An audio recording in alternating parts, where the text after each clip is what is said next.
I think I know everybody that's here. Okay, so, and you see their names on there, so I think everybody Right. pretty much on the system, so you can note all the names. So we'll start with, we'll call the meeting to order at 6 p.m.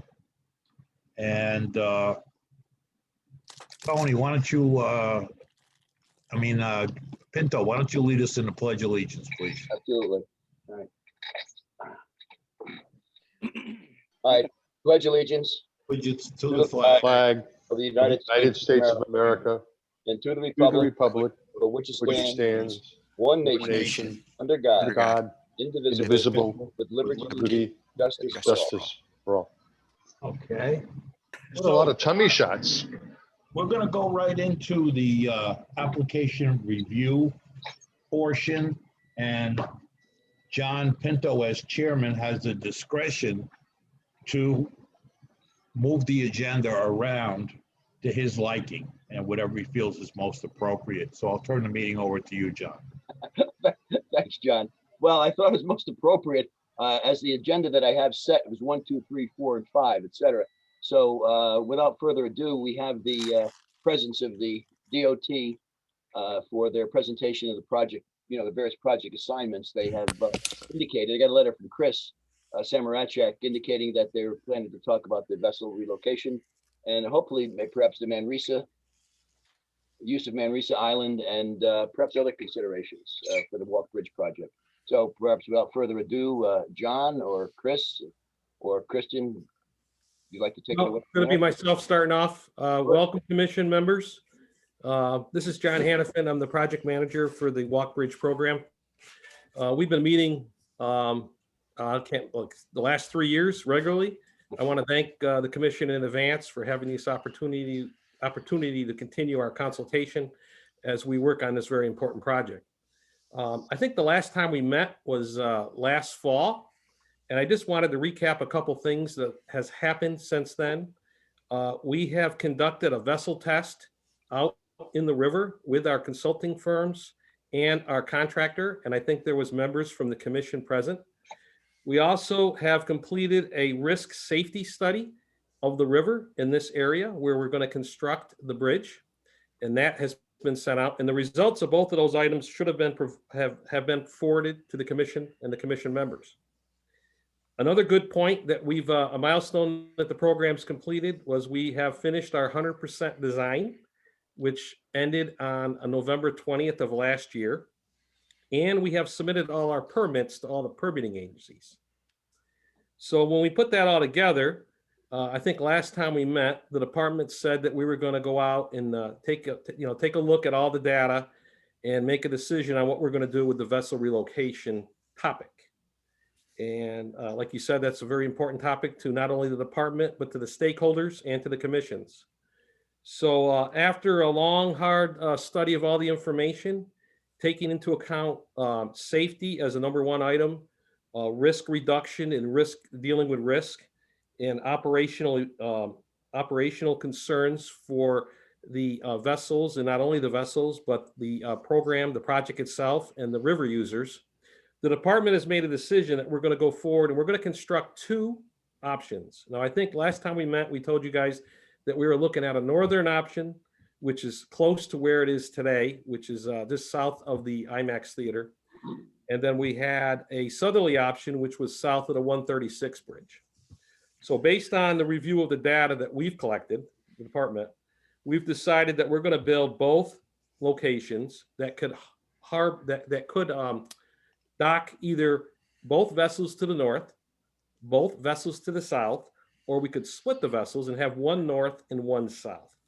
And what that does is that gives the project and the program and the operators of the vessels the most opportunity to address safety concerns depending on what's going on with the project. At the same time, it allows us to address and mitigate risk, and that some of those items were talked about in the report. And it also gives us operational flexibility depending on what's going on in the river, in the project, and overall.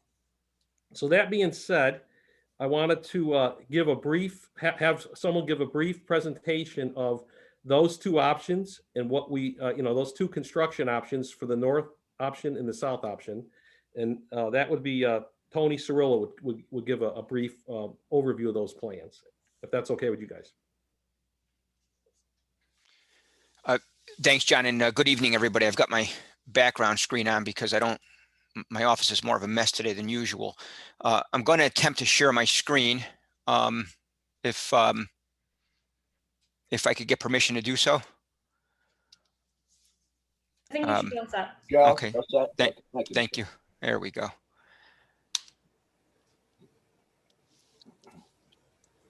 Can folks see my screen?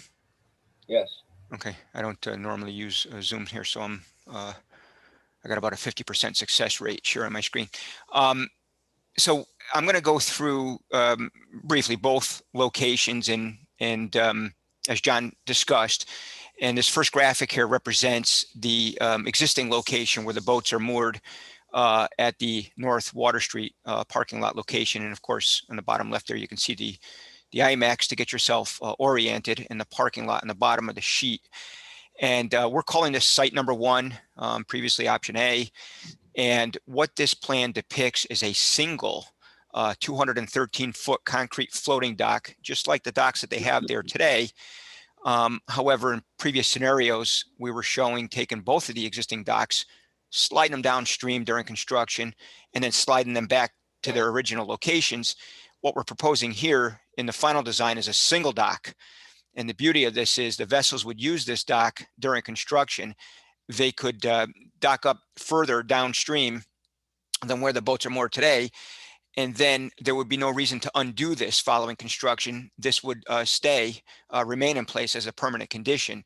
And the vessels could slide back to their original locations.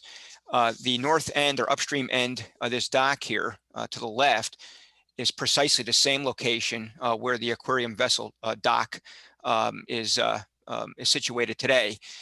In fact, this is the same gangway, and the gangway in the middle is the same gangway that the ferry uses today. The dock would be extended further to the south on the order of about 50 feet or so. And that would give us a lot of flexibility during construction for these two boats to moor at a location further away from the contractor's platform and the barges. One of the other things we love about this single dock scenario is that we only have to bring water and electric out to the dock once. We only have to impact the vessel operations once during construction. As I say, this would be the final condition, so there would be nothing to relocate following construction. One other minor thing that you might know on the 100% plans that you might not have seen in the past is this gangway to the south. In order to meet handicap accessibility requirements, an 80-foot gangway is required, and the two existing gangways are only 35 feet. And so that would be a great benefit for visitors that have disabilities. And then with that, and finally, these contours here represent some minor dredging, both at the southerly end where it shallows up, but also here on the inside corner on the upstream end of the existing aquarium dock. The dredging isn't more than about 2 feet. So we're talking roughly 300 yards, not a lot of material, but just enough to get this dock to work properly.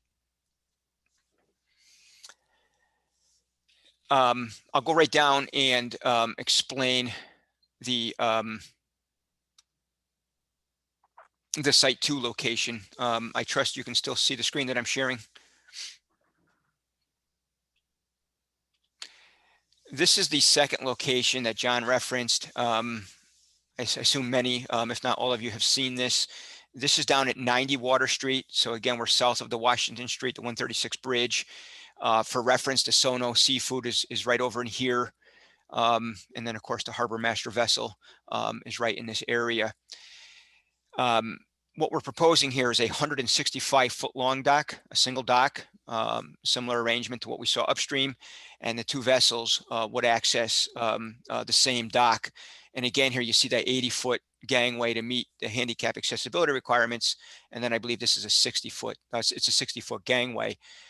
In order for this site to be accessible to the public, we would pave a narrow driveway and a turnaround, and we would construct some parking in here. And this is not intended to be a full-on public access. Rather, this provides parking for the vessel operators and for their crew, and some handicap parking for the public.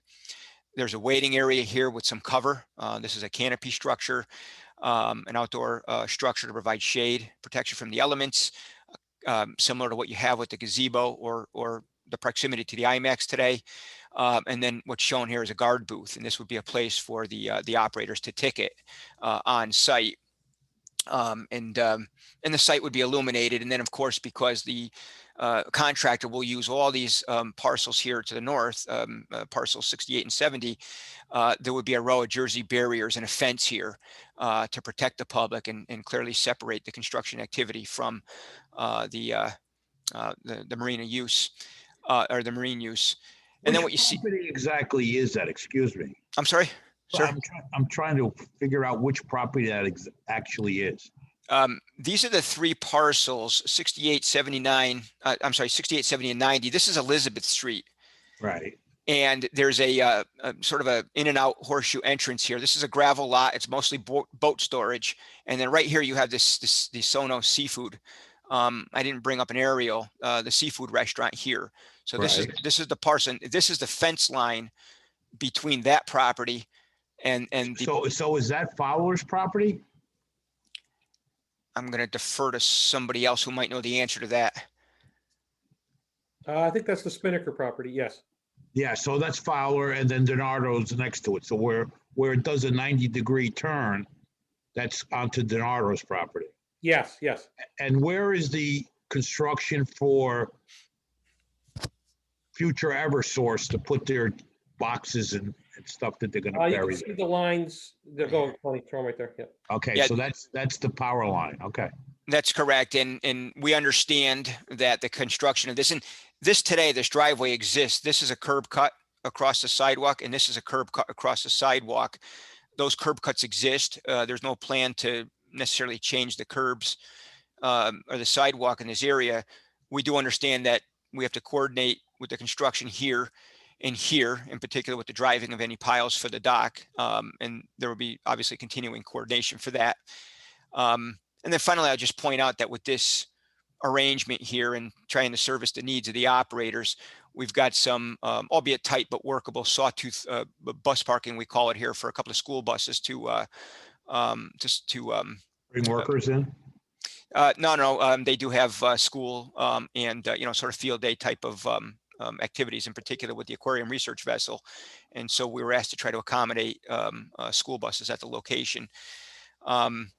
And again, if you're familiar at all with the site, there's a chain link fence that runs along the property here. There's a pole line where we could draw power from.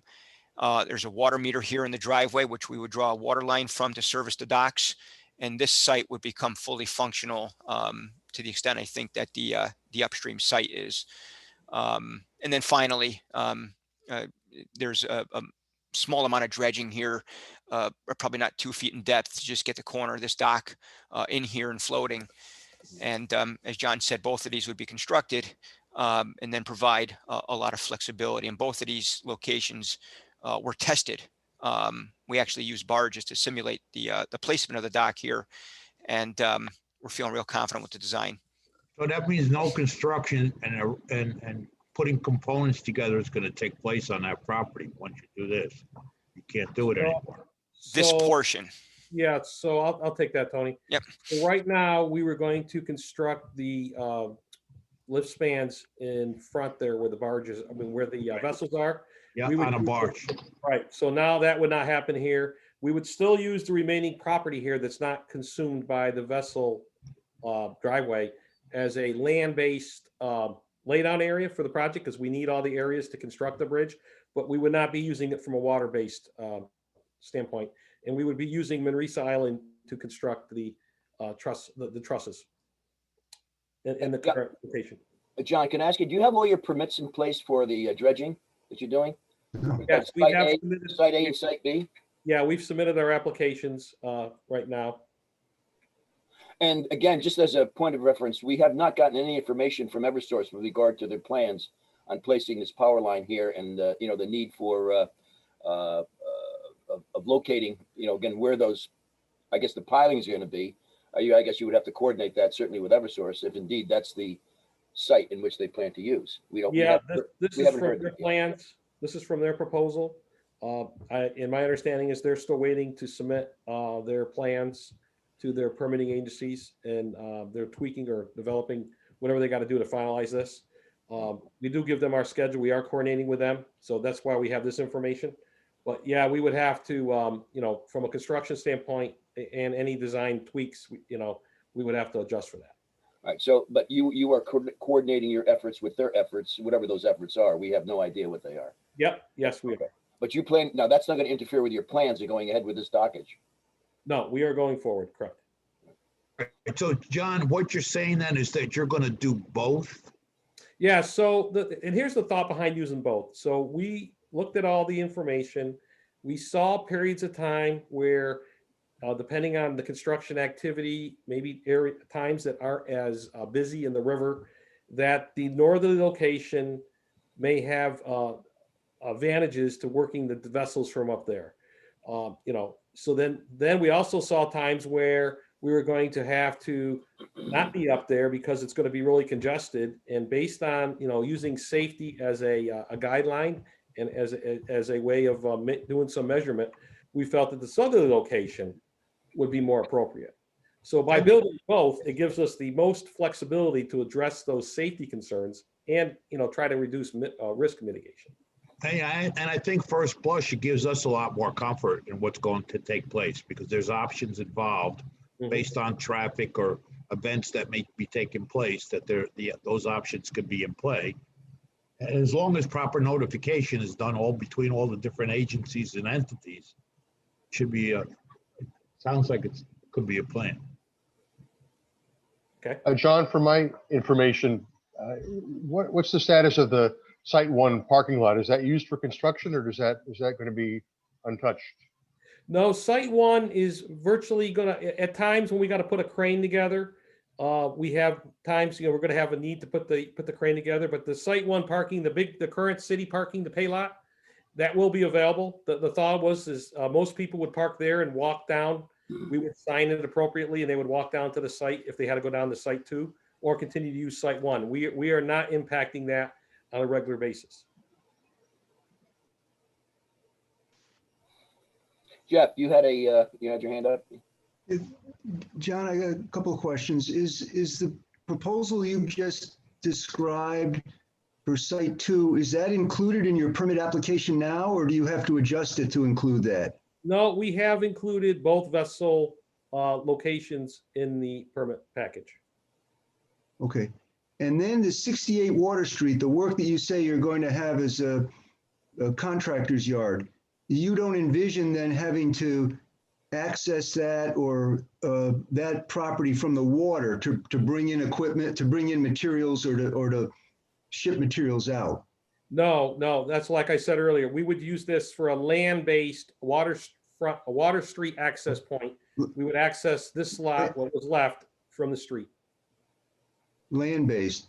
So Yeah, then what are your plans now for the bulkheads that you would previously propose for these two properties? Right now, because the bulkheads were going to be used in order to put the barge out there in order to construct the trestle, right? So we had to get closer to the riverbank in order to stay out of the channel.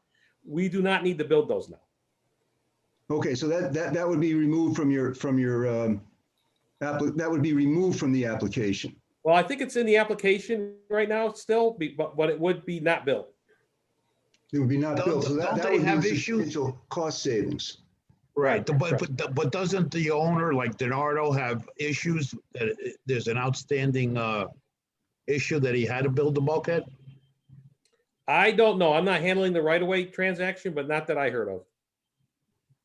But that if they're not doing any work on that bulkhead, then you're not taking over any responsibilities for dealing with past violations or that's not your.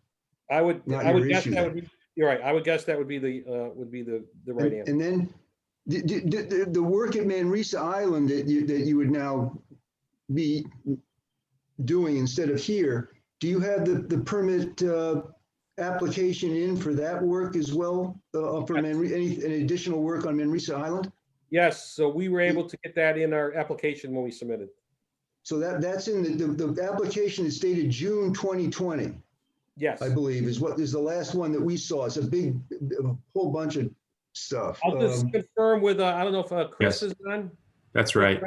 Yeah. Yep, that's right. Yeah, the June package has both vessel locations and the Manresa Island site. Okay, and that has the application, Chris, for the bulkheads. So we can presume when reviewing this that that would not, you no longer be seeking approval to build the bulkheads on these properties. That is correct. All right. That is correct. And on That site yeah. too, Chris, when the project is done, that all gets removed? Correct. That's correct. Okay, Yes. so then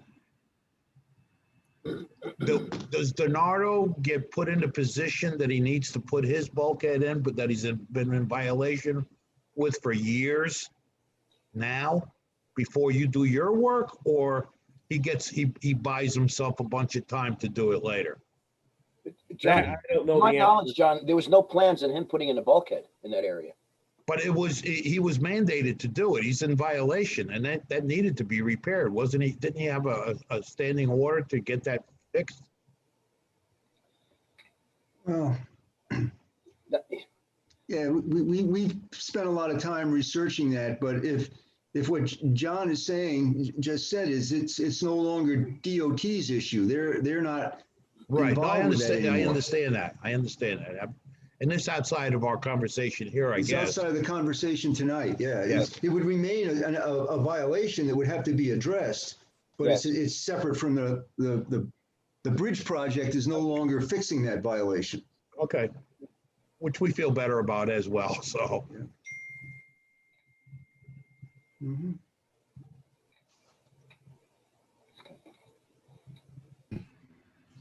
I'm sorry to interrupt you, Christian. Okay, No, I think we covered it. So just to recap, the current structures dredge and fill permit application includes both of the vessel sites, the northern site and the southern site, and it also includes the Manresa Island use as a marine staging yard. And then Is there just to reiterate, the Water Street properties are not going to accommodate waterfront construction access, but land-based access for material storage or maybe contractor parking, things of that nature. Are there any drawings or updates for Manresa? What's going to be done there? well, John, before we go there, I'm going to ask one more question, Chris, about the dockage. Now, after the project, that is the Walk Bridge project, is complete, both dockage at Site 1 and Site 2 will remain in Site 2, will remain in place. Is that correct? No. No, that is not the plan. Go ahead, Chris. You can go ahead, John. All right, Site 1 will remain and Site 2 will be removed. All removed. Yeah. That's the current plan.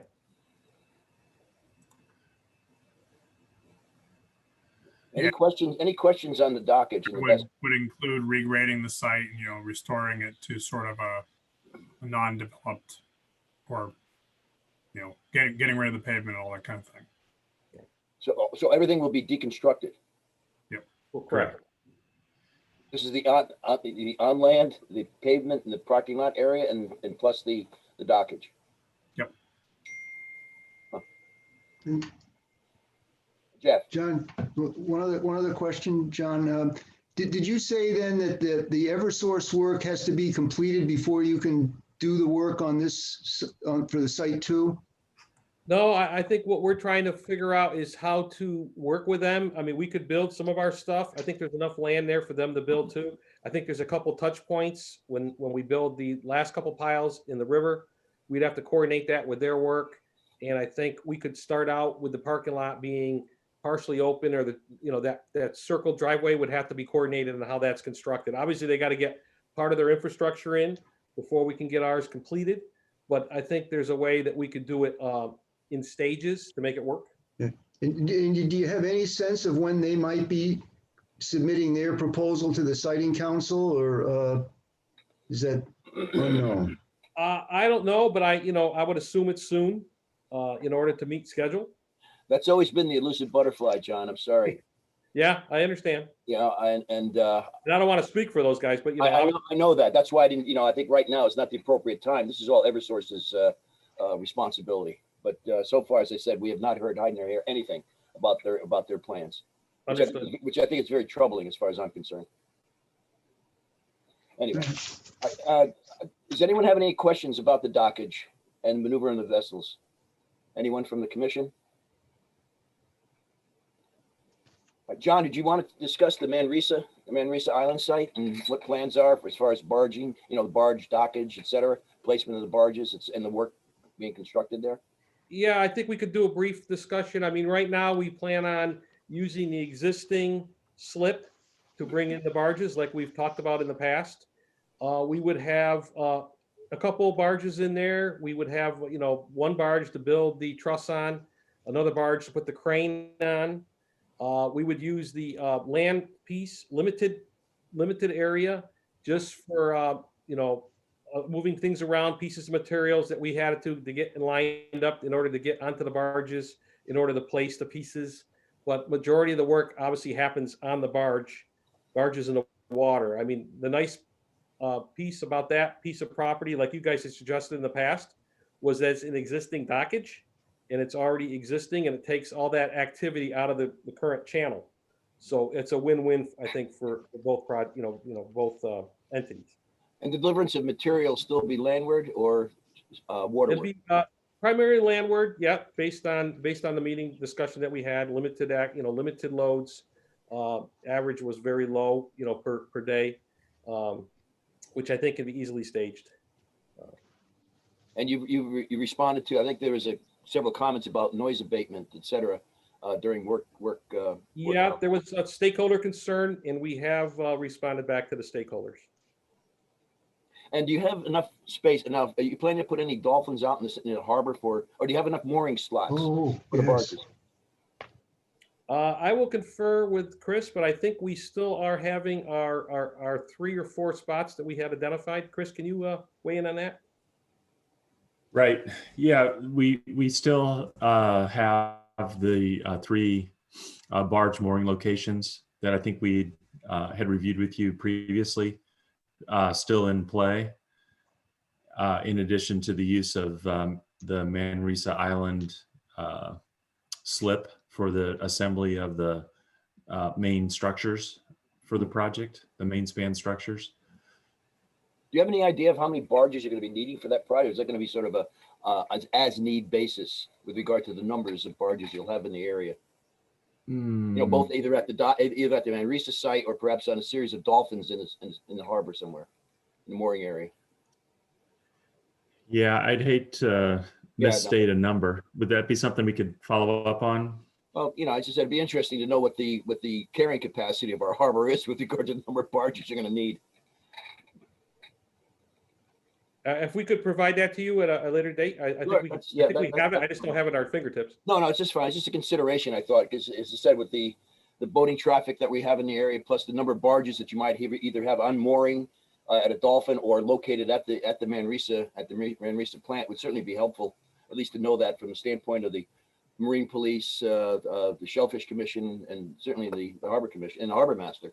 Yeah, we'll double check and get that to you. Thanks, John and John. Yeah, in terms of the Shellfish Commission, we'd be concerned, John Hannafin, about the eastern side, just because of the large fleet that we have over there. Okay. Thank you. Yeah, point taken. Jeff, I'm sorry. John, do you need any local approvals to use Manresa Island? Is there any other applications you have to file, or are you just waiting? Would just be waiting on to use that site, just waiting on the deep permits? My understanding, I think we have submitted our permits to the federal agencies and the state agencies, and I think that's all we need at the time. You need no local approvals, okay? Not that I know of.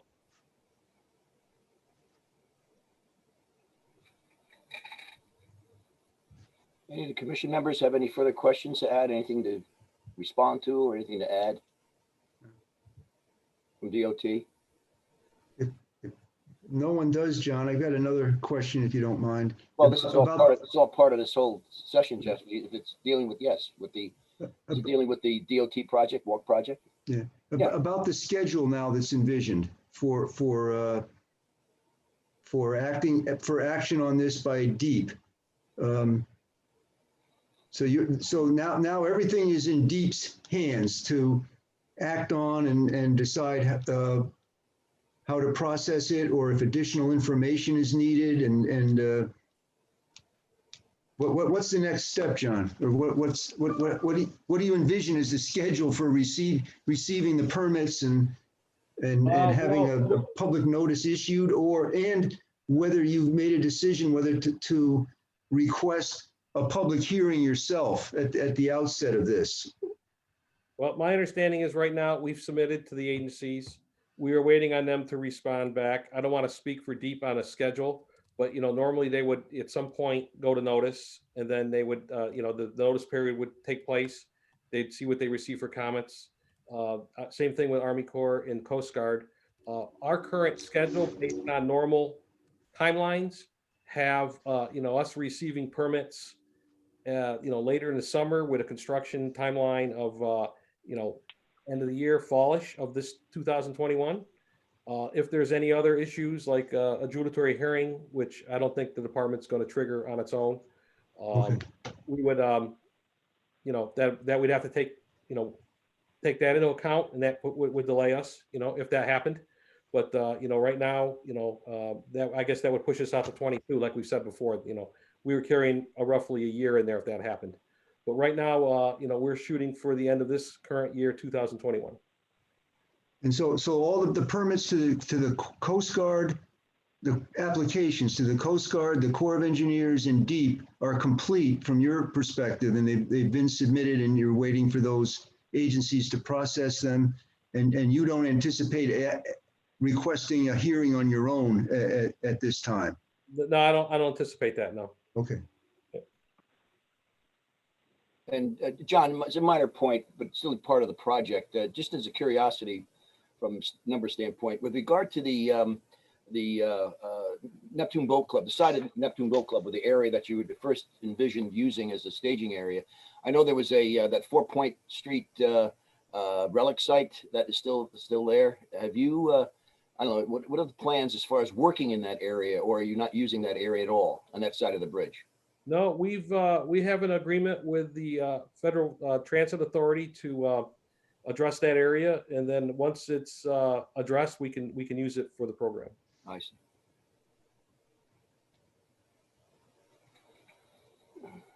John, can I ask a question? Yeah, Lori, absolutely, please. All right, John Hannafin, I'm Lori Jones. I'm a new commissioner. I just have a quick question for you on the use of Manresa. So is it my understanding that any construction there will be done on the barges, and that the property itself is just transportation? Yeah, the actual physical construction of putting the trusses together will be on the barges. We will bring material in, and it'll be like a laydown area. We'll store steel, pieces of steel and stuff. We'll use a smaller crane to bring it out to the larger, out to a bigger crane to pick it up and put it onto the assembly will take place on the barges. But we'll use, and it's in our plans, and you guys can get copies of them. We'll share that with you. We have some what we call laydown areas, just existing sites close to the river, close to those docks, where we would store steel, heavy material that would be brought in by the truck, and then it would be picked up by the larger crane and assembled on the barges. So it's an assembly yard, basically, on the barge. Thank you. Yep. John, I have one question for you. Yeah. Matt, yes. Two questions, actually. You mentioned multiple moorings out in Manresa Island area. Do you have any type of depiction or map showing where those are? Specifically, since you've got Long Beach to the east, you've got a tight south. What's the travel point for those? Where would they be, quote unquote, moored? And to kind of dovetail into Lori's point, would that drawing be available with kind of an overall use sketch Yeah. Manresa. Is that something that you guys have, or is in creation, or I guess where's No, that no, stand? we have a drawing with our 100% design we could make available. We'll get that to the commission. As far as Manresa, I think all the barges stay within the slip from the point of the fender going north up into the slip. And we do have a drawing that was submitted with our application, our deep application that shows the locations for the 3 locations that Chris Brown mentioned in the out in the channel or out in the harbor. We can make that available also. We'll send you that, a copy of that. I don't know if Chris has it handy or not, but we did submit it with our application. I think we talked about it with the commissions probably a while ago, but we can provide that again. And if anyone knows exactly, I don't remember. So if one of my team members remembers the locations that they can remember and state now, or else we'll get it to the commission. John, I can share it. Yeah, I can. Yeah, I've got it up too, Rich, if you want. Or why don't you throw it up so you can talk to it? Okay. Thank you, Chris. Give me a second here. Oh.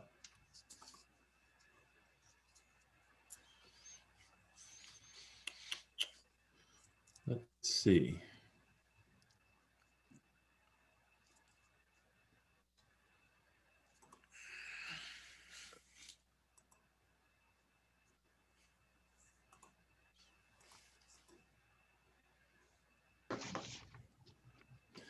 Okay, this plan view is included in the wrong screen, Chris. Let's see. We can see your file explorer. Okay. Well, Tony did a better job than I did. Let's see. How about this one?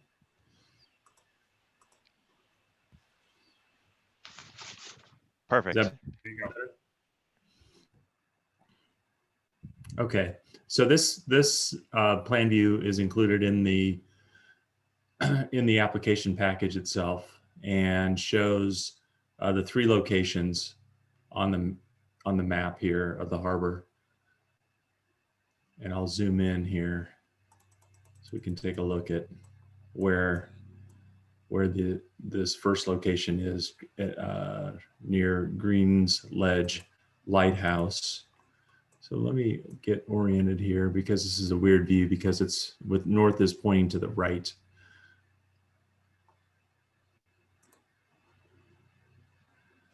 Okay, so here's I-95, Walk Bridge, right in this area here. And then we have the 2 other locations a little bit further to the north. And then there's detailed sheets included in the application at each of these locations. And I can go to those next.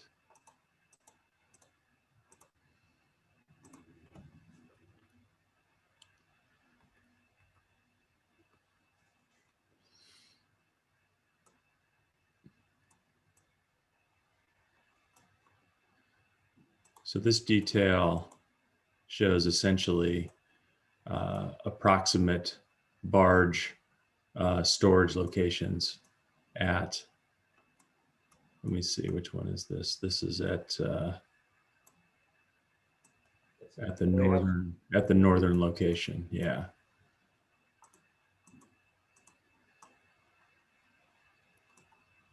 If everybody can see that. And then this is at the one that is the furthest north location in terms of a detail view. But it's probably easiest just to tell where they are on the overall aerial shot.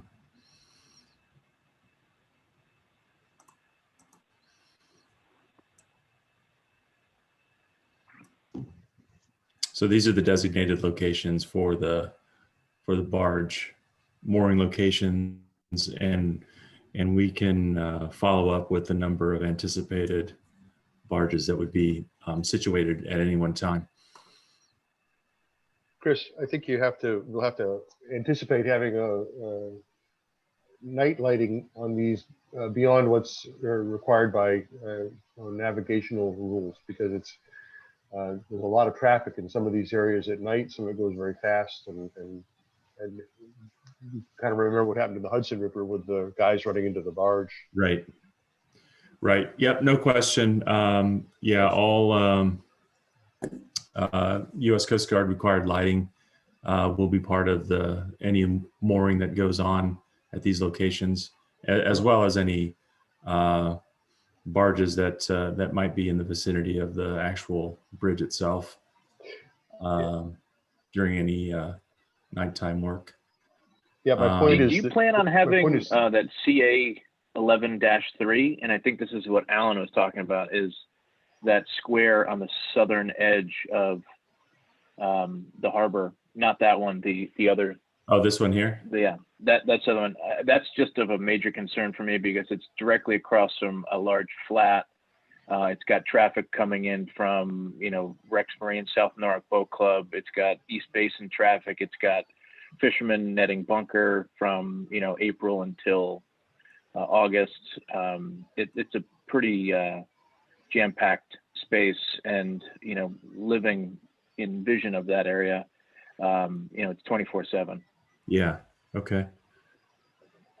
Well, I'll also point out that the area is also where the city has moorings. So a lot of that area is a mooring field, and the city sells mooring permits for that area as well. So, whereas it can look quite empty, it is, or it's all sold out. Yeah. Hi, this is Pete. I'm finally on. Yeah, my other point about just making these things really visible at night, beyond what the Coast Guard requires, is also out at the Greens Ledge area. There's a lot of traffic there in the evening. There's a lot of sailboat racing that happens out there. A lot of boats coming back from Stamford dining, and that's a high-speed area there in that vicinity. Well, I think they're certainly pretty much aware of that, and this is where I think where the number of barges in the area would be certainly important, and the logistics of how they plan to moor and where they plan to moor would certainly come to would be a good information to have. Yeah, because I think this is John again. These squares are fairly large. I think they're out of proportion when you lay a barge in here. So I'd be careful that that looks, that's a lot of area, and a barge is not that big. So we can get that information, I think, and addressing the lighting concerns. We have made it a point for the program to address safety, like I said earlier. So if you guys have a desire and we agree to properly light these, even if it's above the required minimum from the Coast Guard, I don't see a problem with that. Yeah. Right. So well, I think also, you have a plan on how the barges will be moved from, let's say, Greens Ledge over to the anchorage in the harbor, the middle of the harbor? If not, we can get that information for you, John. It would be nice to how that's going to be coordinated. I think certainly from the standpoint of Marine Police and certainly the harbor master, at least to be no clear problem. Where that's going to go. And for example, if you have Take that note. you're not going to have 15 barges out in Greens Ledge, and you have 2. I think the coordination of how that's going to work. I know it's going to be on a case-by-case basis with regard to usage of the barge and when you're going to need them. But it certainly would need to know the traffic pattern, the flow of pattern of how that's going to be maneuvered, if that's possible. Yep, we can do that. Yep. I don't think that number is that great. I think I had an inkling that it was a total of 6 maximum in this application for these 3 locations. So, well, yeah, the number of barges certainly be helpful. It could be 6, 6 plus or minus 2 plus, however that works out. But I think the traffic pattern, would be important to know from the standpoint of the Marine Police and Harbor Master. We'll put that down as an action item, and we'll get that information to you. As well as obviously the lighting and safety features as far as the vessels are concerned when they're moored. Now, that's great. Any other questions from the commission? Do we have a construction start date or an award date for the construction work? Anticipated, of course. I said we're looking at starting late this fall, end of this year, pending receipt of permits.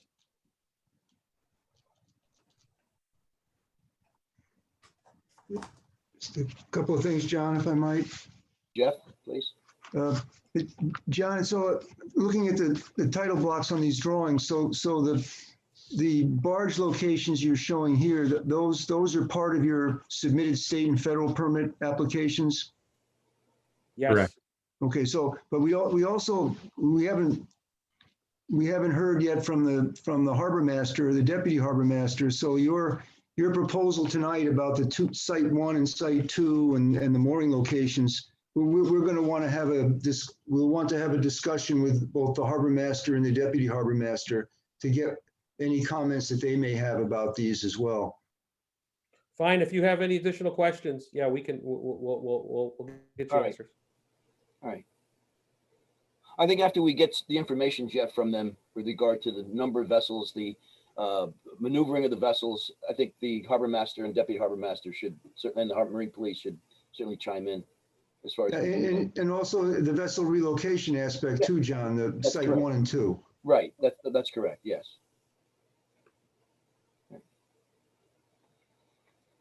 Does anybody from the commission have any further comments, concerns, like to discuss? Because we have several other applications that we have to go through. And I'm sure these gentlemen want to get home for the evening. Not hearing any? So just one more thing, John, not to belabor, but so our role is going to be to what, wait until Deep Now issues a notice for public comment on this, or are we going to provide, anticipate providing comments now on what we've heard tonight to Deep? Or are we just going to wait until Deep issues the notice? I think we might want to have a discussion with the harbor master and the deputy harbor master. Oh, wait, are you talking to me, Jeff, or are you talking to John? Yeah, no, I'm talking to you, John. Oh, I'm sorry. Sorry. I thought you were asking me a question, yeah. But that's our internal, we have to decide how to proceed. Well, we'll discuss that. Yeah. We'll discuss that. We have Deep on this call, maybe. Do they? Mike Brzezinski, I think, is here. The harbor master's on and Bruce Lavallo is on too, I saw. Bruce here, harbor Yes. master? Hi, good evening. This is Michael Grzwinski. Yes, hi, Mike. Thank you very much for attending, Mike. Thank you. Oh, my pleasure. I don't know if you have any comment with regard to the proposal that the DOT has just discussed.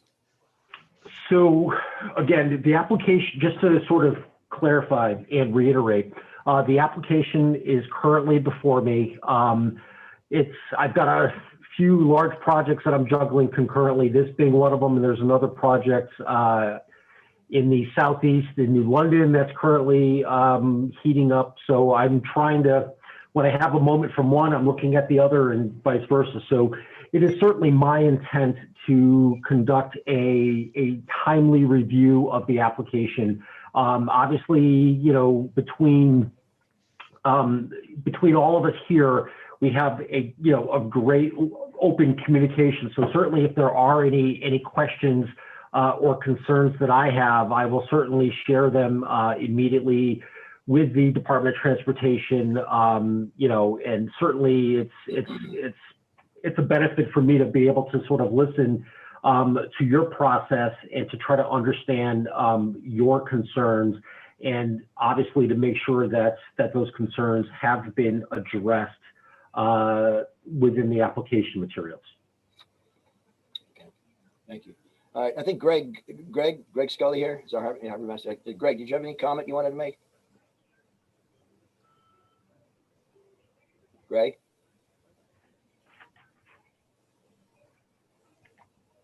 Not hearing any. I just got a text from him indicating that he's online. Yeah, we have 55 people on this call.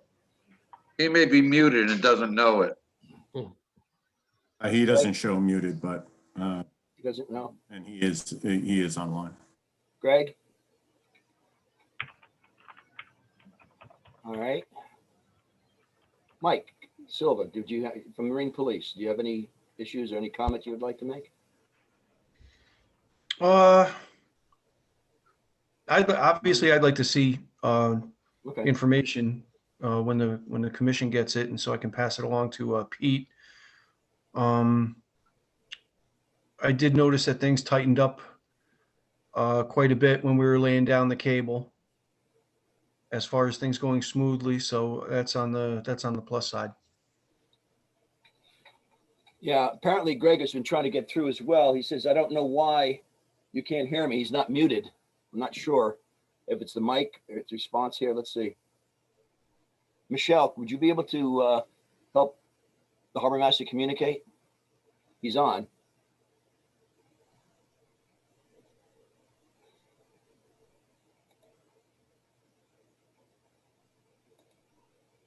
Yeah, it doesn't allow me to, it might be his mic. His mic is just shown there. Could you, you saw his icon. I saw the icon, the mic icon, but I was not sure whether you can unmute that by, since you are the host. Yeah, since he's already unmuted, he should be able to talk, so it might be on his end because I can't force his mic to work from my computer. Right. John, it's Yeah. Pinto, it's Jeff, but I don't think it's fair to ask, Mike and Greg and Bruce. No, just ask if they had any comments, not to make any final statement right now, Jeff. No, I said they wanted to make any comments. To look at all this. Yes, I know. We have to review what will be sent, and I understand that. We'll have no problem with that. All right. So John, a question of process. My understanding, and all this started before I was on the commission, but we have never returned our consultation form to DEEP. Is that correct? Our consultation. Well, Jeff? We had an issue with that because the application was submitted before we had a chance to complete the consultation form. Correct. So we have yet to complete a consultation form. Is that correct? So is our intent to do that now? I mean, not now tonight, but I think we should discuss that. And our normal typical approach to the consultation form, if the process is followed as we envision it, is to say that we have no objection to the application going forward to DEEP and to reserve our right to provide comments and a determination of consistency with the plan when it goes out to a public notice or a public hearing or additional information. So are we going to wait for the public notice to do any type of comment or? That was the discussion we were just having, Chris, whether we should provide comments at this time or wait until the public notice goes out. And I think that's going to await in part the review by the police department and the harbor master and the deputy harbor master to see if they have any comments on what we've heard tonight. Yeah. We may very well want to provide some additional comments before it goes out to public notice. Well, this is what we've always done in the past. So, but again, we still need to wait for our harbor master and certainly discussing with the Marine Police with further information at hand. Okay. And DEEP still has to determine that the application is complete. So conceivably, when DEEP does its review, DEEP could ask for additional information as they have with other big projects in order to make the application complete for review. So we don't. Yeah, I didn't want us to miss our chance to go on the record with any comments. No. If Mike Kozłowski's reviewing it now, if he completes his review before we submit comments, since we didn't do it ahead of time, we weren't given the opportunity to do it ahead of time or whatever we want to phrase it, that, when will we've been having this discussion for, we've been waiting on information and just churning for a long time without actually putting anything in writing. Right. Well, we've had other discussions about, things like how will the old bridge be handled in terms of de-letting and all that, and because that is absent from the environmental documents, other than the bridge goes away. The other part of our review, which is a significant part that we've been doing and is ongoing, is the analysis of the turbidity information. We have a water quality scientist who's looking at that now, and he's gone through all of the turbidity analysis, the data that have been provided to us, and now he's in the process of developing what we would consider as recommended conditions for protecting water quality during the operation of the project that we would then transmit to DEEP. So that I think that's one example of of additional information that we would anticipate providing before the public notice goes out. Chris, there's been so many moving parts to all this. That's been, we've been doing this in piecemeal, and and getting information. As for example, tonight, one bit of information that we got tonight with regard to Manresa, and then we got with regard to the sighting of the vessels. And again, there's other parts of this equation too that Jeff had just pointed out, and that was the turbidity study and the information that's forthcoming with that. So it was difficult to get this all together in one single document and have a different response. And I apologize for talking, but the other big unknown is Eversource's work. Yeah. Now, we specifically asked if representatives would attend a meeting of the commission to talk about the status of their project, and we haven't heard that. It's been well over a year, John, since we've had any response from them. Sure, but Eversource isn't part of this application, so if we wait on Eversource, we'll miss the boat on making our comments on this application. I'm not suggesting that, but all along we've heard that the Eversource project is a critical path for moving ahead with the bridge project. No, I'm not. My concern is we need to put something in writing sooner rather than later, or else we're going to miss the boat on actually having our. I agree, Chris, and that'll be done. Okay, I'm not. Yeah, well, we will do that. Any other further comment before we let the DOT sign off? Any other comments? All right.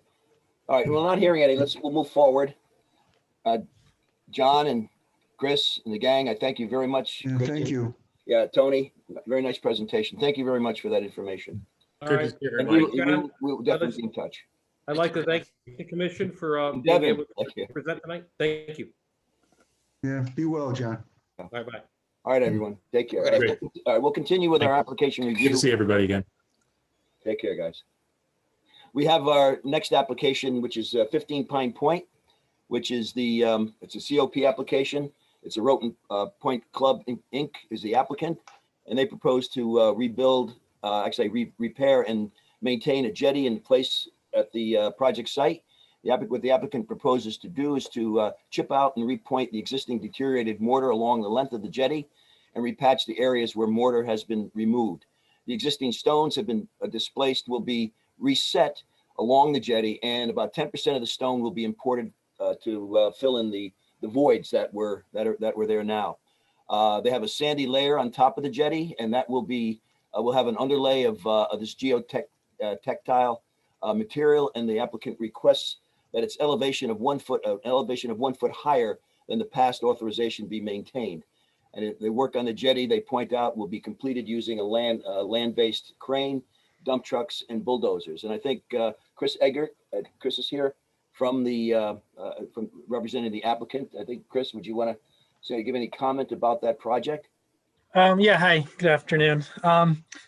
So as you described, it's a maintenance project. There's the existing jetty. There's a few features on the site there at Roten Point, but this project's just focused on what they call the center jetty.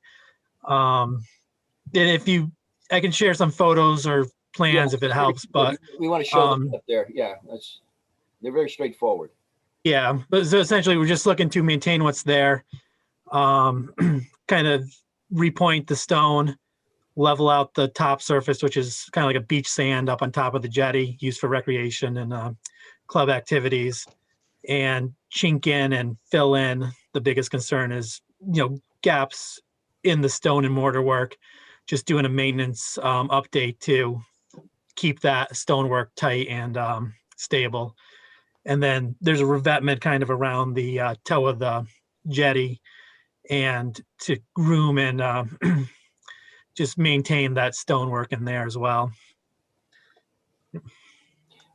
And I don't know, Shellfish, do you have any comment about that? Chris, Steve, or Pete? You got a copy of the project? Yeah, we did. I'd like to see an as-built, perhaps from a drone. That was going to be part of our final application and request. Yeah, from a drone at low tide would be good. Well, we have photos. We don't have drone photos, but we have a lot of photos of. I'd like to from see different some, perspectives. Yeah, I'd like to see something from above. After survey. After built.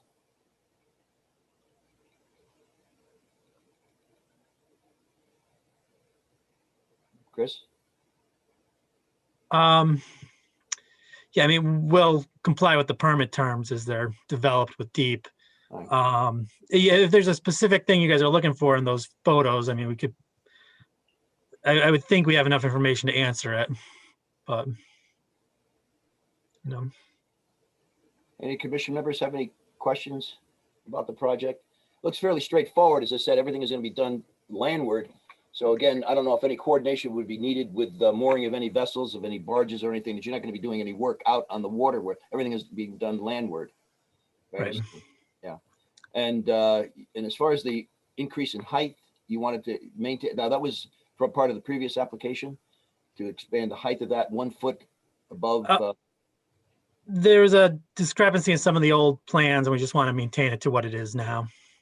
No change from what it is now. Well, if there's any further comment from the Shellfish Commission or the Harbor Commission on that project. Well, then, as I said, we have no problem with Jeff.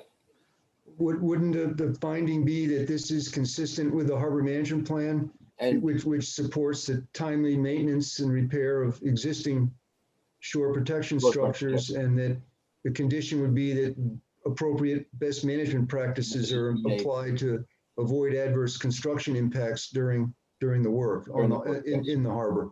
Yes. Yeah, we'll move that forward. We'll sort of clean up the language on that, but that is basically the thought and all that.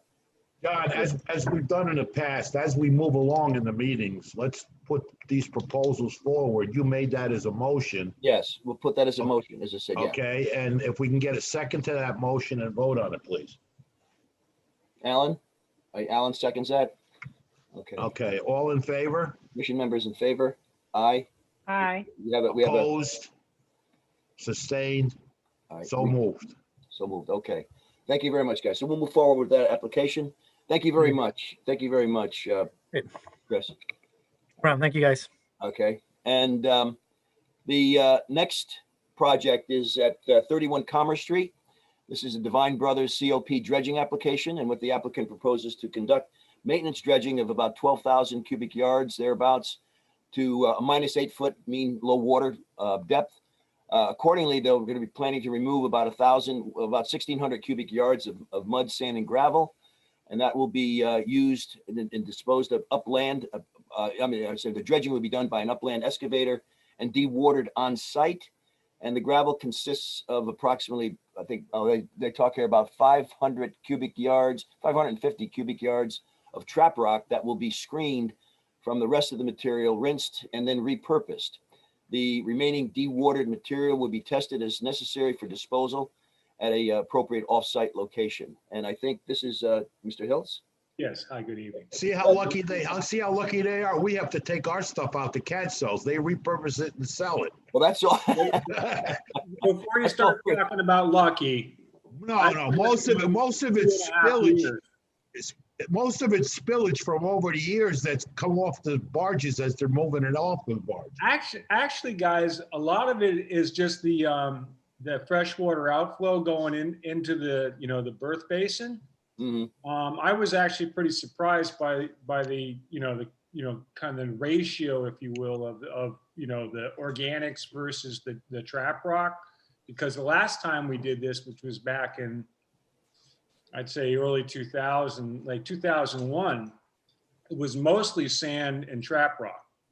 And because they're now using the excavators to unload the barges as opposed to they used to use the cranes, they're a lot cleaner. They spill a lot less than they used to. So basically this is pretty much, as you see, we're going to screen out some trap rock that's spilled, but a lot of, it's mostly like silty material with a lot of organics, a lot of leaves in there.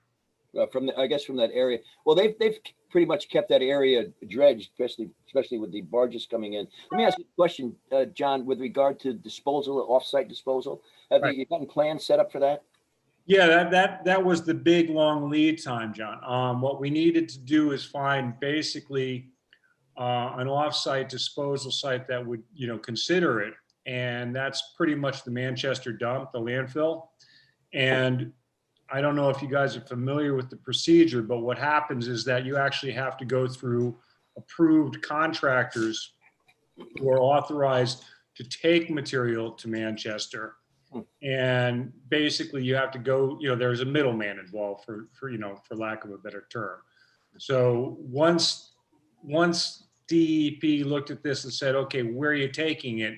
I had to go to those guys, give them the sample assays, and they basically said, okay, this is initially good enough to take to that place, but we'll have to do additional sampling once it's dewatered.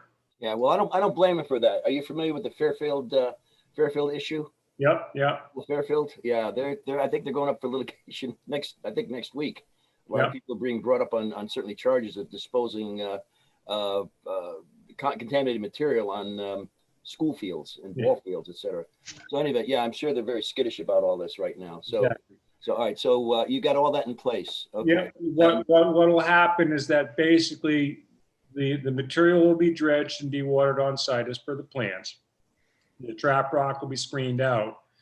And once the remaining material is at a certain level of dryness, if you will, that's when we reinitiate the dialogue with the contractors who would take it to Manchester. They probably want to have samples taken of what's remaining, and then they make their determination as to what to do with it. Was it going like those container trucks? It's dewatered enough, it doesn't need to. It can just basically go in a standard dump.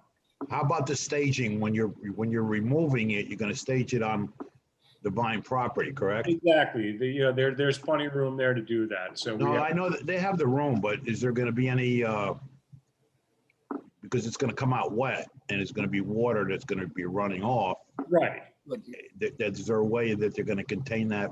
Yeah, basically, what we do is we do a block containment wall with a lining of filter fabric. Okay. And it goes in there, and then the water can percolate down through the filter fabric, basically through the upland, and then regenerate it into the surrounding waters after it's basically biomass filtered.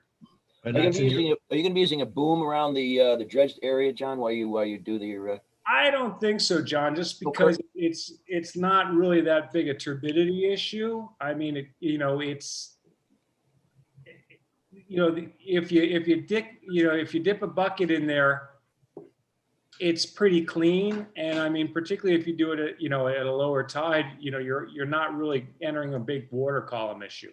All right. No, I was just curious about whether, again, maybe the Shellfish Commission might have some input on that, of work being usually done on either slack tide or, incoming tide, something like that. Right. Rather than allowing some of the plume to go down harbor. Right. Is there any other concern, Jeff? John, where's the outfall you said is a concern? John Hiltz. The outfall? Yeah, you said that there was discharge from an outfall. Well, there is an outfall there, Jeff. It's kind of south of the basin where we're dredging. Right. I don't think that comes into play. What I was saying is basically like the material that's in there is more from just the outflow of the river itself. Oh, I see. It's coming down the river. Yeah, but there's an outfall, isn't there, that's causing that other marina that's at the head of the harbor to get silted in? No, not in your regard, but I'm just saying there's an outfall in that area, I thought, that comes from the east side of East Avenue, from up in the hill. Oh, I know the one you mean. Yeah, that's over by the rowing club. No, it's by the marina at the head of the harbor. Is there one over there too? Yeah. Oh. Yeah, there's a couple over there. I know they're all silted in from that. Yeah. Due to that. Downstream from O&G there. That's a bit. You're just basically an island at that point. And for some of the new commissioners, if they look at the permit or the application drawing, the proposed general plan view, you see the sort of the funny shape of the federal channel up there. And that's something that we spent a lot of time working with Congress to accomplish in order for the Corps of Engineers to dredge the river. Because historically, there's anything funny about it, Jeff. I know, but historically the channel went right up to the bulkhead and that the barges had historically been in the channel, which is not acceptable now. So we went through the process of redesigning the federal navigation channel with an act of Congress, with the understanding that Divine would arrange its barges so it's in the area that we cut out, that the barges are within that area we cut out. And that's why that channel is so narrow up there. We redid it, if that's the right word. That's well redesign. Yeah. Yeah. Well, again, does any other commissioners have any comment? Concerns? So yeah, since we're speaking about the channel and all that, I'm going to share my screen because I doodled on the application here. So are you seeing the? Right.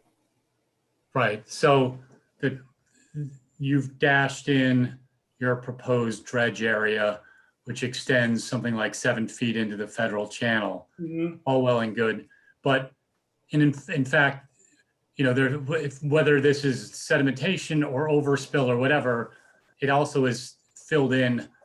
You know, the channel is supposed to be 10 feet here. It's somewhere from 11 feet all the way down to 6 feet over here. So, you know, what you're proposing on doing, I'm gonna go down 2 pages. Let me do this. You know, you're proposing doing this and leaving sort of a ridge in the channel itself, whereas you're taking your bulkhead area down to 8 feet. I mean, the vertical dimension here is exaggerated, but so, you know. Are you worried about the cross silting, Chris? No, well, this is something I brought this up when ONG was yeah. their application too, that, you know, here we are, if you were a construction company and your trucks had damaged the road and you came along and said, oh, we're going to repave our driveway and 5 feet of the road, but leave the rest of the road that's damaged in front of our property, pave the whole thing. You know, like this is what we would say to the DPW would say to somebody coming in for this type of thing. I'm thinking this, and I know, and I'm pushing this on everybody that comes to us, you know, who abuts the channel, who abuts the navigation channel, where there is in fact degradation of the channel, or aggradation, I should say, because it's fill of the channel, you know, where you're dredging your part down to a more acceptable level, but leaving the channel immediately adjacent to your dredging in an adverse condition. So, you know, my suggestion is that this is, you know, let me zoom in a little. This is 6-7 feet here. You're taking this down to 8 feet here. So the channel itself is going to be in worse shape than the adjacent area. So, you know, my suggestion is to clean the whole thing up to 8 feet if you're putting your shovel in there and not leaving a ridge in the channel. To be honest with you, Chris, I guess I don't know how to handle it as far as the standpoint of requiring an applicant to dredge the federal navigation channel, a portion of the federal navigation channel. Well, they are dredging in the federal navigation channel. And that one small, yeah, it's actually probably putting a, I don't know, maybe it was a 3-to-1 ridge on that. I don't know how they propose to do that. 2 to 1, I think, is the 2 to 1. What you're seeing, what you're looking at in terms of where we're proposing to dredge is basically the quote unquote historical footprint that we've been authorized to dredge previously. Right. So that being the case, it's when we come to the DEP, you know, in order to qualify for quote unquote maintenance dredging, we're maintenance dredging the previously authorized berthing area that was previously authorized. It does get into, you know, I understand your point because it's kind of like, yeah, you are partially in the federal channel, but this is kind of where we go historical and say, okay, even before, you know, as Jeff pointed out, the channel was realigned, if you will. You know, this is the area that was authorized to be dredged previously by the state and the Army. Okay.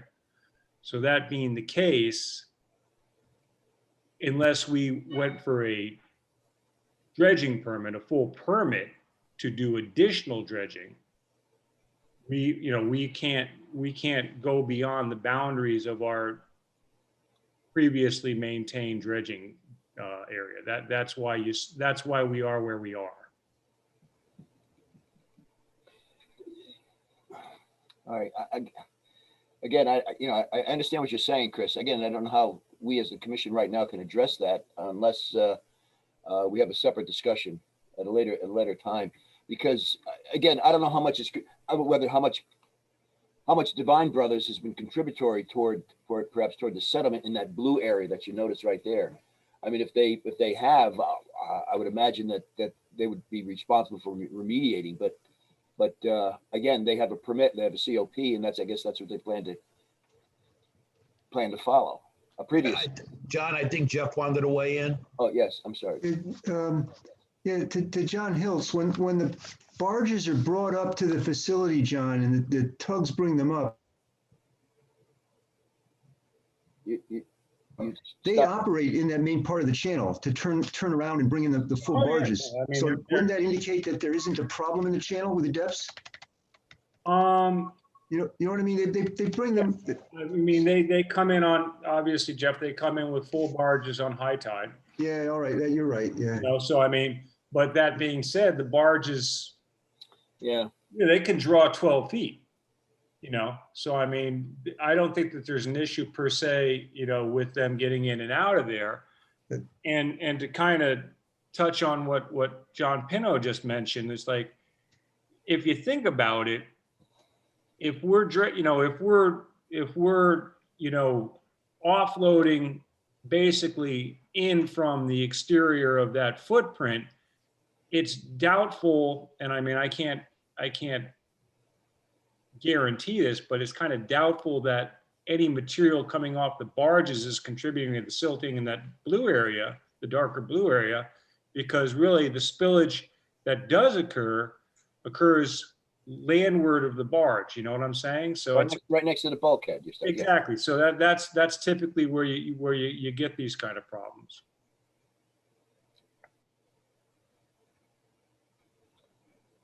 But if someone was to say you needed to dredge there, you'd have to get a different approval. You'd have to get a full permit. You'd have to get a full.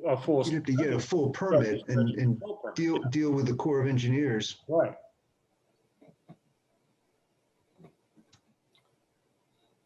And I mean, again, you know, I don't disagree that there's silting there, but I can't say, you know, I can't speak to what causes that silting. You know, I don't know if it's simply a matter that, the hydraulics of the system there are such that the outflow from underneath the Wall Street Bridge, for example, something comes there and deposits there just as a result of land runoff. Yes. Whatever happens there. You know what I'm saying? I mean, it's not, I mean, we know, we have just by the means of testing, for the bulk sediment analysis that was part of this, we know that there is some gravel in the area to be dredged. You know, that's identifiable. But that being said, it was only about 1/3 of the materials to be excavated. So really what we're looking at here in my mind is more a function of stuff coming down the river and for whatever reason depositing at this particular juncture in the river.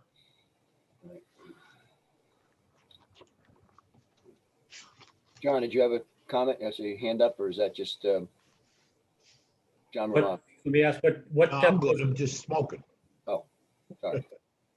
What depth was it dredged to the previous cycle? Like you said, The same. 18. We're just redredging to the same authorized depth. -8. Okay. -8. Yeah, -8 feet in that part of the harbor. You can't go deeper because again, that's the authorized depth within the authorized footprint. Sure. When was the channel last dredged to 8 to 10 feet? That's the authorized depth of the federal channel. Well, not up in that region, Chris. It's never been dredged? I don't think that, yeah, it has been dredged in that, but not to 8 feet in that region. I'm not sure. No. I thought it was not outside the channel, John, but that was phase one in 2004 or 2005, I forget. I don't know the exact. Where the whole channel was dredged to minus 10 with a one foot over dredge. That's right. That's right. So So that 15, so subsequent to the last time that Divine dredged, it was dredged to 10 feet. The federal channel. Federal Yeah, navigation. the federal channel, yes. Yeah, Yeah. federal navigation channel.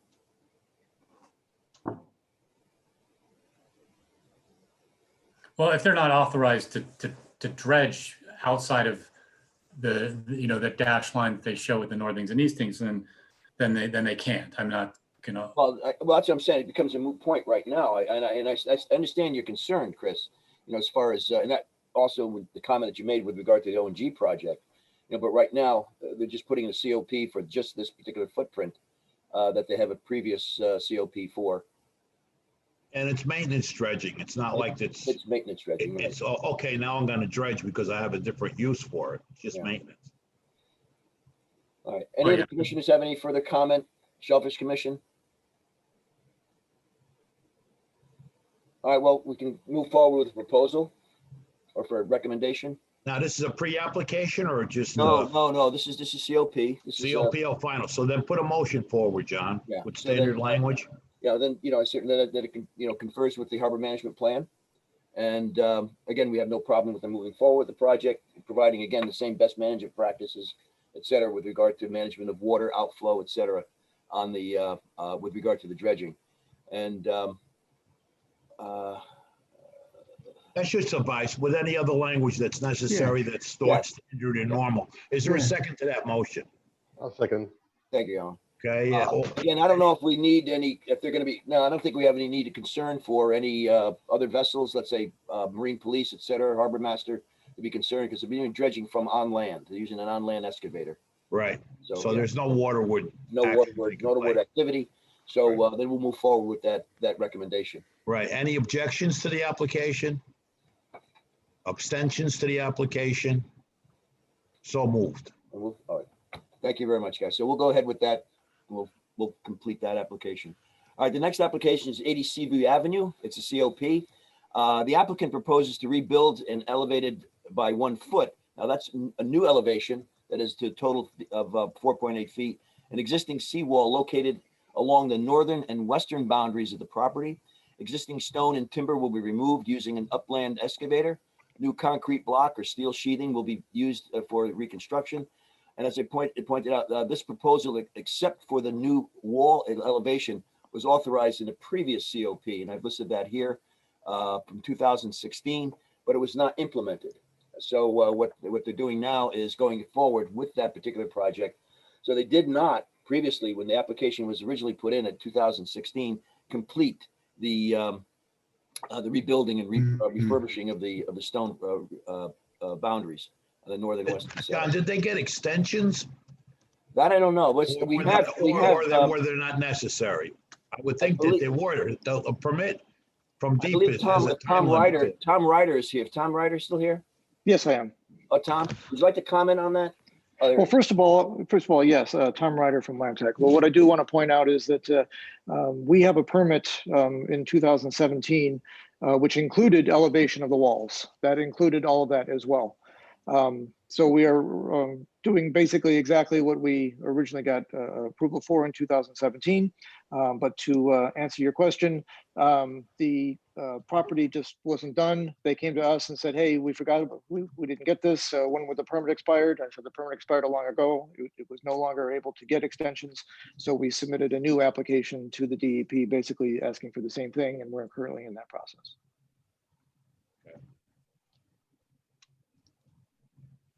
Do you have any drawings or anything to put up, or they're not necessary? I mean, I reviewed what was sent, and it just seemed like they were going for future need in terms of elevation with seawalls. And today it's most appropriate with water levels rising, high tide, full moon, Mars aligned with Venus, northeast storms. So we didn't list all of those, but yes.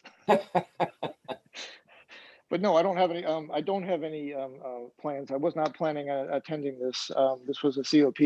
I just found out about it a couple days ago, and like I said, I don't have the capability right here to provide any plans. But they are all pretty straightforward, and I can explain them verbally if anybody has any questions. Yeah. Now, I don't recall that the steel sheeting or bulkhead was that implemented in the first COP, Tom? No, and we're doing all with concrete blocks. Everything is going to be done. Oh, with okay, because concrete you blocks. mentioned the steel, steel bulkhead, I think. Well, it was either that or concrete blocks, and the decision has been made since to just go universal concrete blocks. Concrete block. Right. Yep. Now that'll be in place in front of or sort of woven in the current design. We're going to excavate landward of the existing wall. We're going to remove the existing wall, put the concrete blocks in place, and move to the next section and do the same thing. How high is the wall going to be overall, Tom? Well, they're listed. Yeah. I'm sorry, what? 4.8 feet you mentioned? Yes, well, that's the elevation. That's the elevation. Right. It's in the northern section of it. It's going to be flush with the parking lot as it is now. There's probably a couple inch reveal. Right. In the western side where it intersects with the deck, it's just going to go right up to the base of the deck, and that was again consistent with the elevation in the past. And along the southern wall, we're elevating it to 1 foot, so it's going to be a 1 foot reveal. Basically, that's the same. That's at the top of it. That's at the top of it, Tom. But at the base, what's the overall height from footing? Oh, I'm sorry, I don't have that right now. Let's see. Well, it varies, but right now we have a 3.3 to. It varies about 4 feet, 6 feet to about 5 feet. So it varies from 0 to 6 feet.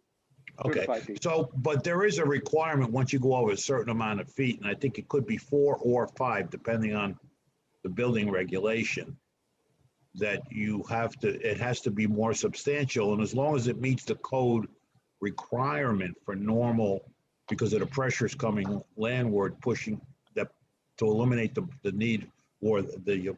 Yeah, I understand all that, and yes, we do meet that. In fact, there's pictures in the COP. I think it was sent out. I don't know if all the commissioners got the copies of them, but there are photographs in there that show that this really isn't that big.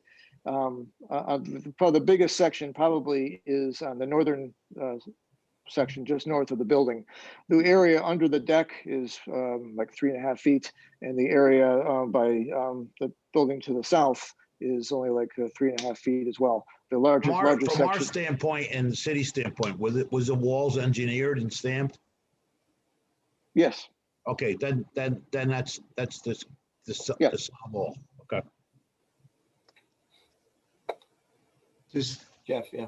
Yeah, John, just to understand it, Tom, so you're saying that what you're proposing was previously authorized but not built, and now Correct. you're raising the walls a little higher, but the footprint that was authorized before is the same? We were authorized to do the wall repair and to elevate the walls. Everything is exactly identical to what was originally approved. We're just asking for it again. The only thing we're not doing is the previous application was to build another deck, another public access deck, and to move the shed that's on there. We're not doing that. All we're doing is the walls. Right. But it's the same footprint and the same elevations that was previously approved. Right. So the COP that you referenced says 2016. Is that the one that expired, or what? Yes, it is. Oh, so that doesn't have a very long life then to do for a certificate of permission? 3 years. 3 years. All right. And maybe I'm wrong, but when we looked at this years ago, was there a violation associated with this in some way with land use? Well, there was with the ramp on this area had an extra float on it, and then there was something a bunch of debris between the marina float and the deck, and we had to remove all that stuff. We had shown pictures of that, and then once we showed pictures that that float had been removed, then they issued the COP. So there was that issue, but there is also a violation maybe on the adjacent property that you're thinking of, which is Harbor Lights, if that's maybe what you're thinking of. But just to clear up, there's no pending violations either with land use or DEP on the property now that you're dealing with? On the subject property, no. We cleared those up. Again, those were having to do with an extra float that was put on there, and there was some debris that was plowed into the water. All that was taken out prior to the issuance of the previous COP. Are they doing extra drainage in there too? Because there was that area is kind of low too, between the existing deck and where they sell the ice cream on the side of the building. That's a low point, I think, in there. It used to get some flooding. Right, we're gonna have to deal with that later. Right now, we're just trying to repair the walls because they have fallen over. They're not structurally sound. So yeah, there is some talk later about trying to fix that up, but our options are limited basically. But that will have to be done at a later time. Anybody have any questions? Any questions? I know you're going to be doing work, waterward as well, aren't you? You know. Well, we're putting up silt turbidity curtains, but Right. other than that, we're not doing any waterward work. All the work is supposed to be from land. Right. And and all that's also excavators on land and necessary to haul block and whatever you need to do. What about on the East Ave? I'm sorry, on the East North Boat Club side, you have to do that entire wall is there, right? That entire section Yes. has got to be done. Right, we can get access most all of the area from the parking lot on the side. There is a small section that is outside of the DEP's jurisdiction. That's right along the road. That's going to have to be under a separate application, and it might be just by hand or whatever. But the application for this area is within the CJL waterward. All of that is going to be done by excavator, which is situated in the parking lot on the land. Shellfish Command, anybody comment? Steve, you have any issues or would you like to add or? Not at this time, John. I don't mean add issues, but I meant any comment, I should say. No. I do have a question. So Tom, on the northern side, say looking at Overton's, on the right side, there is that wall is. Can you hear me? Okay. Yes. Yeah. Yes, I can. Okay. But my son was making a lot of noise, so I was Oh, telling him to sorry. I stop. thought you were like, I can't hear you. So on that side, on that north side, northeast corner, I guess, there is a lot of debris that had fallen down. Is that going to be taken away? And did you say by hand? Is that the section that you're talking about that is not covered? Well, I don't have the, if you're looking at figure 4 here, I'm not sure which figure you're looking at, but in the northeast corner, right, there is a small section of wall that is outside the DEP's jurisdiction. And that wall has fallen over in the past and needs to be repaired. And we're going to have to fix that as well. Yes, that's not part of this application because it's outside the DEP, but it is something that we're going to have to do, yes. Yeah, that's a section where the car went into the water. Yes, it is about 4 or 5 years ago or whatever it was. Yep. Any further comment?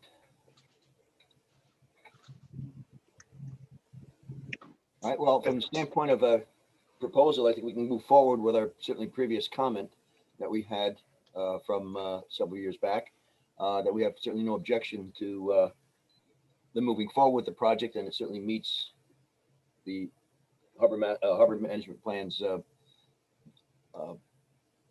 okay with regard to the project. So if there's any other issues, we can certainly make changes that take place with regard to the timing and the date. So basically go back with the previous comments with regard to for that project. Is that in the form of a motion, John? Yeah, we have, just to, basically, yes, we have. All right. Somebody like to second a motion? If anyone has any. I'll second that, John. All right, thank Okay. you. Or anybody opposed to it? Any abstentions? So moved. Chairman Romano, who Yes. seconded that? I couldn't see it. Oh, Matt. That was Matt Gifford. Matt Gifford? Yes. Thank you. Thank you very much, Sharon. And Okay. John, the only question I did have is, they mentioned a couple of drawings. Were we able to get a copy of that? Yeah, would you want me to send it to you? I'll send it to you. Yeah, I can send it to you, Matt. Didn't you get the I think package? Jeff basically took all of my basically, questions. That's a good Just wanted question. to confirm. Since we're doing this with the whole commission, I mean, I could send these applications to the whole commission. I know you pointed it out, Alan, that we all meet.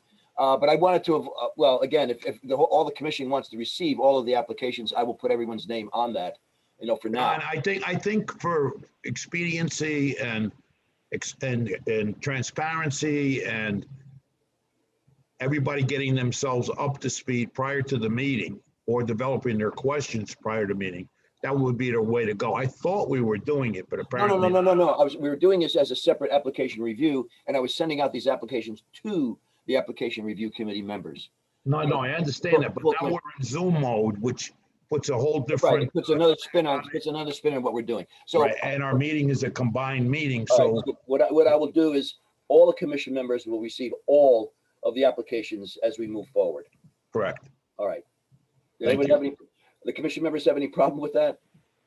No, they could look at them or not look at them. That's it. Okay. All right, at least way they have the opportunity to be up to speed. You got it. So That's they all can, right. they can develop more questions as needed. Okay, gotcha. That's certainly. Like Chris does. Chris gets the applications because he's on the committee. Right. That's And he right. comes up with appropriate questions for when the meeting is taking place. You're preaching. And the Matt conversion has a message. question, and he may have had another question or more had he had the plans in front of him. All right. Well, Matt, I will send you the plans this evening. You can review them. If you have any further questions or what, I can always respond to those. And in the future, moving forward, as long as Thank you, we're in John. Zoom mode, we will disseminate all the plans with the applications Fine. prior to the meeting. You got it. That'll work. That'll work for me. Okay. It's just a stroke of the. No rush on that, John. Thank you. All right. Thank you very much. Thank you very much, Tom. Thank you all for your time. Appreciate it. Take care, Tom. Good night. And the last item that we have on our list is from the zoning commission's referral. And this is sort of not an unusual, but it's certainly, well, I'll read it for you. Due to the Richards Avenue application requesting elderly housing units in a B resident zone by a special permit, the zoning commission is requesting comments from the Norwalk Harbor Management Commission because they want to make changes, I guess, to their zoning requirements. And because several areas in Norwalk are zoned as a B resident in a but or are on the coastal area management zone of Norwalk Harbor, a recommendation from the Norwalk Harbor Management Commission is necessary. So we have to come up with some sort of word with verbiage with regard to what I don't understand, and I had that same question in mind, are we by evaluating something that is 10 miles inland? No. I think I understand the premise behind this, but if they're asking us to weigh in on it, and it really isn't part of our normal everyday requirement, or it's not in our job description or bailiwick, it's a zoning thing that they've put together to get consensus on other areas. By weighing in on this, does that bring us to where we're now locked into if something is waterward? I think just a caveat, John. I think that's what we have to do to come up with a language that addresses if the construction area is within the coastal management area, and if it's a resident B coastal management area, then the Harbor Management Commission should weigh in on comment with regard to that particular project. Not all projects, but if it's in the coastal management area. Jeff wants to weigh in. Yeah, but I think it's sort of simple, Johnny, because what we're just looking at is a proposal for changing a zone that includes some property within the coastal boundary. So why couldn't we just say that we reviewed this, but what the zoning commission received from regarding the Richards Avenue project has nothing to do with the Harbor Management Commission. No, but it's proposing to change the zone, John, right? Yes, yes. And the zone includes some properties within the coastal boundary area. Right. So why couldn't we just say that we've reviewed it, but insofar as the project isn't expected to affect the harbor in any significant way, we either have no comments or no objection? Well, that's got to be put in terms of what the zoning requirements are. So I think, in other words, it's got to be if that property is in the location of the coastal management area, whatever that modification is with regard to this, what is it? It's a resident zone B, that within that area, if it is in the harbor management, then we have the right to review. It should go before the Harbor Management Commission. Right, but this specific proposal, we'd either have no comment or no objection. No, we're not, Reserve we're not asked to comment on the Richards Avenue proposal. No, the zone change, John. The not zone Richard- change, that's correct. Not the Richards So it's gotta Avenue be, one. it's gotta be a general statement that they have to make with, that's as I see it, a general statement that they can put in that zoning change that refers to any project within a coastal management area should be reviewed by the Harbor Management Commission of this nature, this resident B zone for elderly housing or something like, because I think that's what it's going under. I don't think this comes under our charge whatsoever, and anything that we weigh in on it will maybe hold us to task, and anything else that We're being held to task anyway, John, when we get an application from in the coastal management area. We respond to that. This is no different. I guess they just want some language in their zoning changes that perhaps addresses that with that particular application or that type of application. I don't think so, John. Can I jump in for All just right, a Adam, moment? please. Yeah. Okay, go ahead, Adam. Okay, sorry. So I'm Adam Blank, the attorney for the applicant here. And I've followed your discussion and you're making a lot of very good points. I would just point out though that assuming this text change passes through the zoning commission and you give a sort of a favorable recommendation to it, any future application to develop land within the CAM area would require a separate special permit or CAM application that would come back to you. Well, I guess they want that language. They want that right now. As I read their language in that zoning, that's not in there. But it doesn't need to be in there, John, because it goes without saying that if it's a proposal within the coastal area, it's referred to the commission. Well, So, I think this, if I were putting together a document that this specific, with regard to this specific location or this specific requirement, that information should be there because not all applications are really considered as part of the coastal management area. I don't follow you because if it's within the coastal management area, if it requires a coastal site plan review, it has to be referred to the Harbor Management Commission. So I guess they want some sort of language to put in there. In that regard. I would disagree. It just doesn't seem. It seems like they're proposing a change in the zoning text to deal with something that's of no interest to the Harbor Commission. So insofar as this proposal is not expected to affect the harbor, we'd have no objection or either offer no comment, but we would reserve our right in the future to review specific development proposals within that zone if those proposals affected the harbor. And I think that's appropriate because I don't want to see us get bagged into something because I understand what you're saying, John. We created an approval for this. We're not. I don't feel comfortable in doing that because it's not under our umbrella. If you noticed in the zoning change, they had indicated in there that with regard to runoff from the parking lot. Now that's general knowledge, general language that we oftentimes put into our request in an application. But that's something that's a requirement from zoning regardless. That's right. So they have to deal with that on any property, all properties. Is this the Fields Brothers property? No, this is right next to, there was a congregate care facility put up at 123 Richards. Can I share my screen for a second to show you guys? So there's 125 Richards, 123, there's a big congregate care facility here. You've got Connecticut Avenue down here. Blank. It's still blank. Come up yet. Push share screen. Michelle, did you let on the screen? There it is. Okay, you got it, Adam. Okay, so we're right here at 125 Richards. The congregate care facility next to us is 123. Connecticut Avenue is down here. Walmart in here, Home Depot. So our proposal is for 5, 2-unit elderly housing buildings. This would be the front. This is the back, just to give you a quick look. So let me just skip in the B residence zone, which is where we are now. The regs allow a whole bunch of different uses. Currently, single family, parks, farms, neighborhood, public museums. I'll note for you guys that not a single one of these uses essentially has anything to do with the harbor. Right. Any of them that are done within the coastal area management area, and none of them have anything, there's no specific language for any of these uses that say that it goes to the Harbor Commission or it doesn't. Is this existing, Adam, or is this what they're proposing for So- the future? All of these are existing uses that are already permitted, either as of right or by a special permit. What we Right. have Go to said- the language change, Adam. That one right here. This is, Right. this was the language change they So want.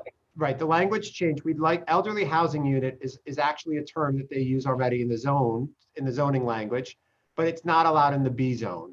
We're changing the definition slightly of what an elderly housing unit is, and we are proposing that that use be added within the B zone, okay? With certain criteria, and I just want to point out, I just screwed it up. All right, now the language that you have that you highlighted in light blue, that's the proposal. That's what you want to propose, new. Yeah. The red, John. Well, the red, it's a whole red, but then he highlighted those 1, 2. Adam, was all that language necessary? Because it is a contiguous piece of property. Yeah, I don't know if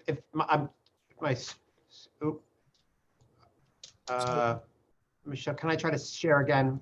All you're doing is extending the special use. So we're creating a new use that's allowed by special permit within the B zone. Yeah. Under very limited circumstances. Everything in red are the criteria for how you get to be able to use elderly housing in the B zone. Right. I'm pointing out the 3 that matter. If any of them matter to you, these 3 do. You get 1 unit for 6,250 square feet of lot area. That's what you get a single family house for in that same zone. Right. It's not more dense. It has to be within 0.25 miles of a principal or arterial road, and I'll tell you why that's important in a second. And it has to be on a minimum of 2 acres as of the date of adoption of this amendment. When we look at the B zone map, which I've pulled up here, the zoning staff was nice enough to, it's the orange colored stuff. They were nice enough to kind of mark the parcels that are 2 acres. And as you'll see, there's almost none within the harbor area. And then even the couple that they've got hatched, I don't believe, but we've not been able to confirm that any of them are even within 0.25 miles of an arterial road, which would be like 136 or 123. It's possible Manresa is, but I don't think so. I think that was brought up to us, and it is. Well, yeah, that's 136. Yeah. Right, but I'm not sure it's within a quarter of a mile. If the staff says it is, it is. I just don't know that. But the information that I got, Adam, but right, sure. Reese was probably the only one that was within that jurisdiction area. Right. So the point is that this zone will have little to no effect on any property in the B zone that will be within the CAM area. And if first of all, and Manresa is not one that I suspect will be redeveloped as elderly housing. But look, in the event that someone wanted to do that, as a CAM application is going to come in front of you. And so we would ask you to simply, and I can tell you why it's a necessary use within the B zone if you want to hear about that, why there's a need for it in Norwalk. But it's no more dense of a use than any of the other uses in the B zone. It's really not going to impact the harbor. And if there is a future application that it'll come to you. Steve.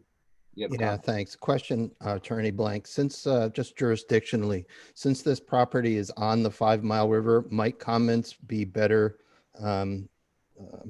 made by the 5 Mile River Commission? Well, Steve, we're not asked to judge this particular project. No, but Steve's asking on his own for his own. Yeah, so I'm not just a shellfish commissioner. I'm the harbor superintendent of the 5 Mile River.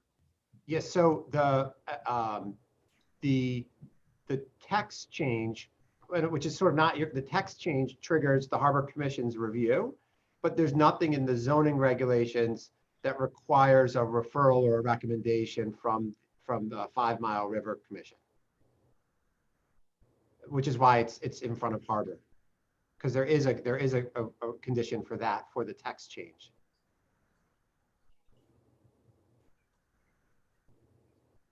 All right. But the point is that if there's anything, once we get into the development of the property, anything that has to do with the river was going to come before us at that time, correct? Well, I was hoping so, but is it from the email that I got from Brian that they wanted some sort of comment based on the changes that they proposed that the Harbor Commission would like to have input or should have input in that area. And if it's a CAM area, and we certainly do have. It's not a CAM area. No, not in the your wetlands. particular project, but Sure. any be a resident area that comes before the zoning commission. Yeah, I but just they're think- pointing out to us now what exists as B zones.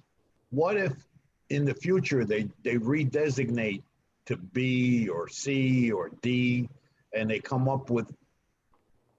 So some- if Well, there then were, you would if there have a- were to be a change in the future, that change would come as a proposed map change or zone change? Right, yes. Which would come back to you.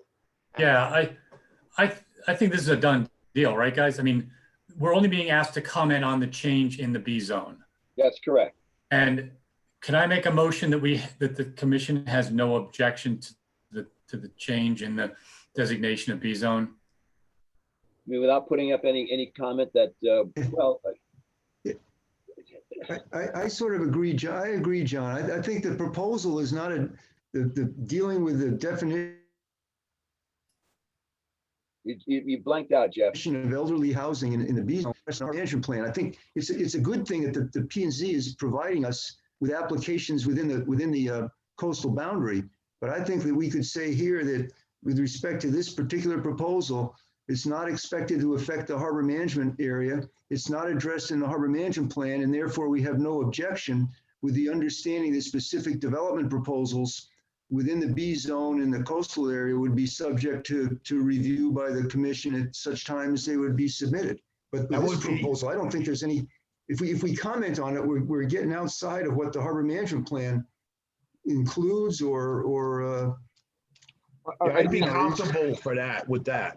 Again, maybe I understand that this particular application with regard to Richards Avenue is outside of our purview. No, it's not that, John. It's the zone change. That's what's before The us. zone change. If the zone change includes the harbor management area, then we will make comment. But Yeah, but the Richards Avenue proposal, as I understand that, they have to change the zone to allow it. That's what we're being asked to that's comment correct. on. When they want to change the wording in that area, then it was asked that would the Harbor Management Commission like to make any comment with regard to. We don't care about what regard goes to on the at zoning Richards changes Avenue. that need to be. So point of order, before we go too far down a rabbit hole here, I put Yeah, I understand. a motion on the floor. Can the chair ask for a second?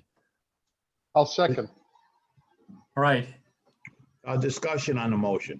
Okay, do we need more discussion on this? Repeat the motion again. I'm sorry, Chris. The motion is that the commission has no objection to the change in the designation of B zoning and the definition designation of zone B residential. I think in essence, Jeff's statement, has more clarity to it. And it is fulfilling the fact that we have no objection to this project. But it also codifies what our expectations would be on any future applications. Maybe that is, Good, but it codifies it. Yeah. Good, I accept the amendment from the Yes. floor. Yeah. Can I do a read back, Mr. Romano? Yes. Please, John. Thank you. Mr. McDonald moved for no objection regarding the zoning commission referral 2001-01 R/SP -RAP 2, LLC -125 Richards Avenue proposal as it is no impact on the Norwalk Harbor Management Plan. Is that correct? Right, but then Jeff has another part that he wants to add to that. You see, It would be no impact on the harbor management area. And then the second part of the motion is that we made that motion with the understanding that specific development projects. Hold on, Jeff. Yeah. Future. I'm talking too much here. Projects. With the understanding, That specific development projects within that zone projects within that zone that would affect the harbor management area will be reviewed by the Harbor Management Commission. Yes. Area will be reviewed by the Harbor Management Commission. Now, it may be redundant with existing rules and regulations as they are, but it's I it clarifies our position, period. I don't think that's redundant. As far All as right, and now I need a motion on the amendment to the motion. Is there a motion to amend the motion? Oh, wait a minute. I just had it all as one.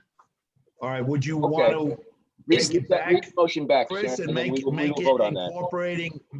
incorporating the way that Michelle has incorporated it and as one motion, not an amendment as well. Sharon. Is that okay, Chris?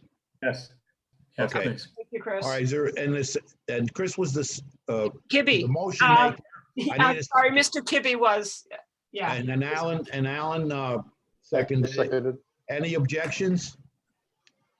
Any sustain? Anybody sustain? So moved. Right. Thank you. Okay. All right, well, that comes to an end to the application review. And again, as I repeat, I'm sorry, Jeff? The DOT You have the DOT stormwater projects, John, those are important. Oh, I'm sorry. The into the harbor from I-95. No, I'm sorry. The DOT projects from I-95. Oh, yes, I'm sorry. That's right. That's right. Response to DOT project. All right, yeah. The DOT had their site location all lined up as far as Interstate 95 between the Saugatuck River and Norwalk River. The proposed activity includes retention and modification of the outfall of the Norwalk River and associated tidal wetland renovations. Final comments and recommendations are required by, that's right, in 40 days from the January 7th submission. We reviewed this project once before, and we gave it certainly our recommendation, high recommendation to move forward with that project. And there was no changes that I noticed in that application that they had made with regard to the wetland area, the tidal wetlands, the extent of waterfall, the remediation of water coming off that bridge, going down into that area. They have modified the area in which they plan to circulate the water before it goes back into the landfill. And so as far as I saw from that project, there was no new addition, and I have no problem moving forward with just our previous application, our previous review of that particular project. But this is significant because when this was first proposed and there was a public meeting on it in the council chambers, the DOT wasn't proposing to do anything with the stormwater. Yeah, but we made that known to them, Jeff, and we gave them accolades for going to school on our information. I mean, we already stated that in that previous review that we gave them. We did commend them very highly on responding to many of our concerns regarding effluent off that bridge into the harbor. It's not again, I'm not saying to commend them, but just to recognize that this is consistent with the plan and it's employing subsurface measures to capture stormwater before it's discharged into the harbor. Yeah. And it was our hope and recommendation that this be a model for highway infrastructure projects. Well, in addition, at the storm drain, they're constructing wetlands. So yeah. I think we should make a statement reiterating what we said before, and that this is consistent with the harbor management plan. Exactly. As I said, I could share that letter with the commission members, but we did make all that comment that I recall. I'm pretty I didn't go back and review that letter, but I just recently. Yeah. But I do recall mentioning the fact that it was a prototype project with regard to all waterfront highway projects, and with regard to remediation of outflow and development of land, so that prior to going into a harbor, that this effluent is filtered. So anyway, so we will go forward then with with those recommendations and to rewrite basically our comments that finding it's consistent with the harbor management plan. Any other comments from there? Now, do we want to, I think we're done with that part of it, but you have a G item on your list too, John. No, what? A No, G, a G item, which is the open discussion of future walk bridge. Well, I leave that, well, oh, I see what you're saying. What I do is I leave that as a standing, sort of a standing issue. If there's anything else that the commissioners want to bring up with regard to the walk bridge project, because it is a constant moving target. You know, every once in a while we come up with new issues with regard to that bridge project. If there's anything else that needs to be brought up, I sort of leave that as a standing order if we need to revisit anything. All right, One thing being was the Eversource issue, which we're getting stonewalled on. Right. I was very happy with the way the meeting went with the DOT tonight. I was pleased as well. That's why I put in there alternatives that they gave us, and again, I understand that we're taking it under consideration and advisement, which is great. That's what I had in there. I had, for example, any future discussion about the Eversource project and the DOT and the DOT's plans for stationing barges. They addressed that, and also the DOT's plans on monitoring water quality, which we still have pending, that we have to discuss. And the bulkhead issue now is moot, apparently. So that was stationed in there because we have on the call with us. I don't know if Greg's able to weigh in yet. I don't know. But we have Mike Silva on. Yeah. Can you guys hear me? Yeah, Greg? now we can hear you, Greg. All right, great. All right. I don't know what was going on before. Okay, but you were able to see all the modifications and changes to the plans that they made, putting in a 1 and 2 staging area. Yep. What is your take on that? I just don't think they should still have the dock in the area between the 2 bridges. You know, they're saying, oh, unless, you know, less traffic days, they'll use it then. But I have a feeling they'll just use that all the time and saying that, no, they're fine to get within it. I don't think the boats should be docked there during the construction time at all. We sent a letter in today. Yeah, I saw that. Yep. And stating our objections, but that was before we knew about the modifications that they've made. Yeah, so basically they're saying they're just joining the 2 docks together and keeping it exactly where it is. Pretty much that. No, they said they were going to bring it fit. The length of the dock would extend 50 feet. Yeah, 50 feet closer to the Straffolino, but you're still in the same area. You're still in the middle of the construction. Barges in, barges out. Well, I think we're going to require some coordination between, if they do plan to go to those 2 sites, some coordination between you and the Marine Police with regard to when those 2 dock areas should be used. But I guess because I think the modus operandi in this whole thing is that when the project is complete, they plan to remove Site B completely. Right. And then keep those docks in place between the 2 bridges. That's going to be right. If those boats are moved entirely during any of the course of the construction to Site 2. Yeah. Yep. Okay. Is there an objection? No. Well, you know, with the construction going on, you know, I'm sure they have a game plan of their schedule of what they're going to do, but things always change. And if the boats are in there and they didn't plan on bringing in, let's say, an extra barge, and now they have to bring in a barge in because something happened.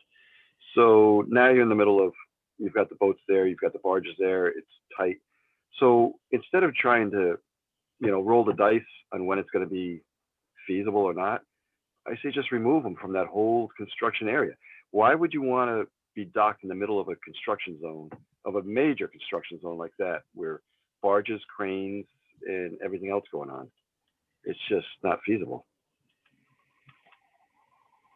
Except for the fact that this is going to be over a number of years that this is going to be going on. So there'll be a couple of years where there may be no heavy construction going on anywhere near that part of the river. So yeah, it seems like there's an advantage to say, well, And maybe our requirement is we should be sure they schedule that. If they're not working overhead or with big steel around the Maritime Aquarium,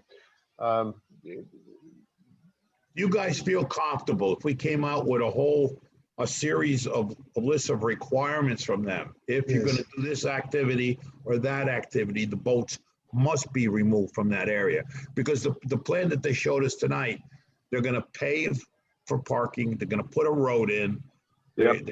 They've got water, electricity, they've got all that there. Yeah, they're doing everything that necessary to have permanency over there. They've created parking spaces for jitneys or little buses to bring people from that come out of the aquarium, go onto the bus and bring them to that area. That's where they're operating from at any given period.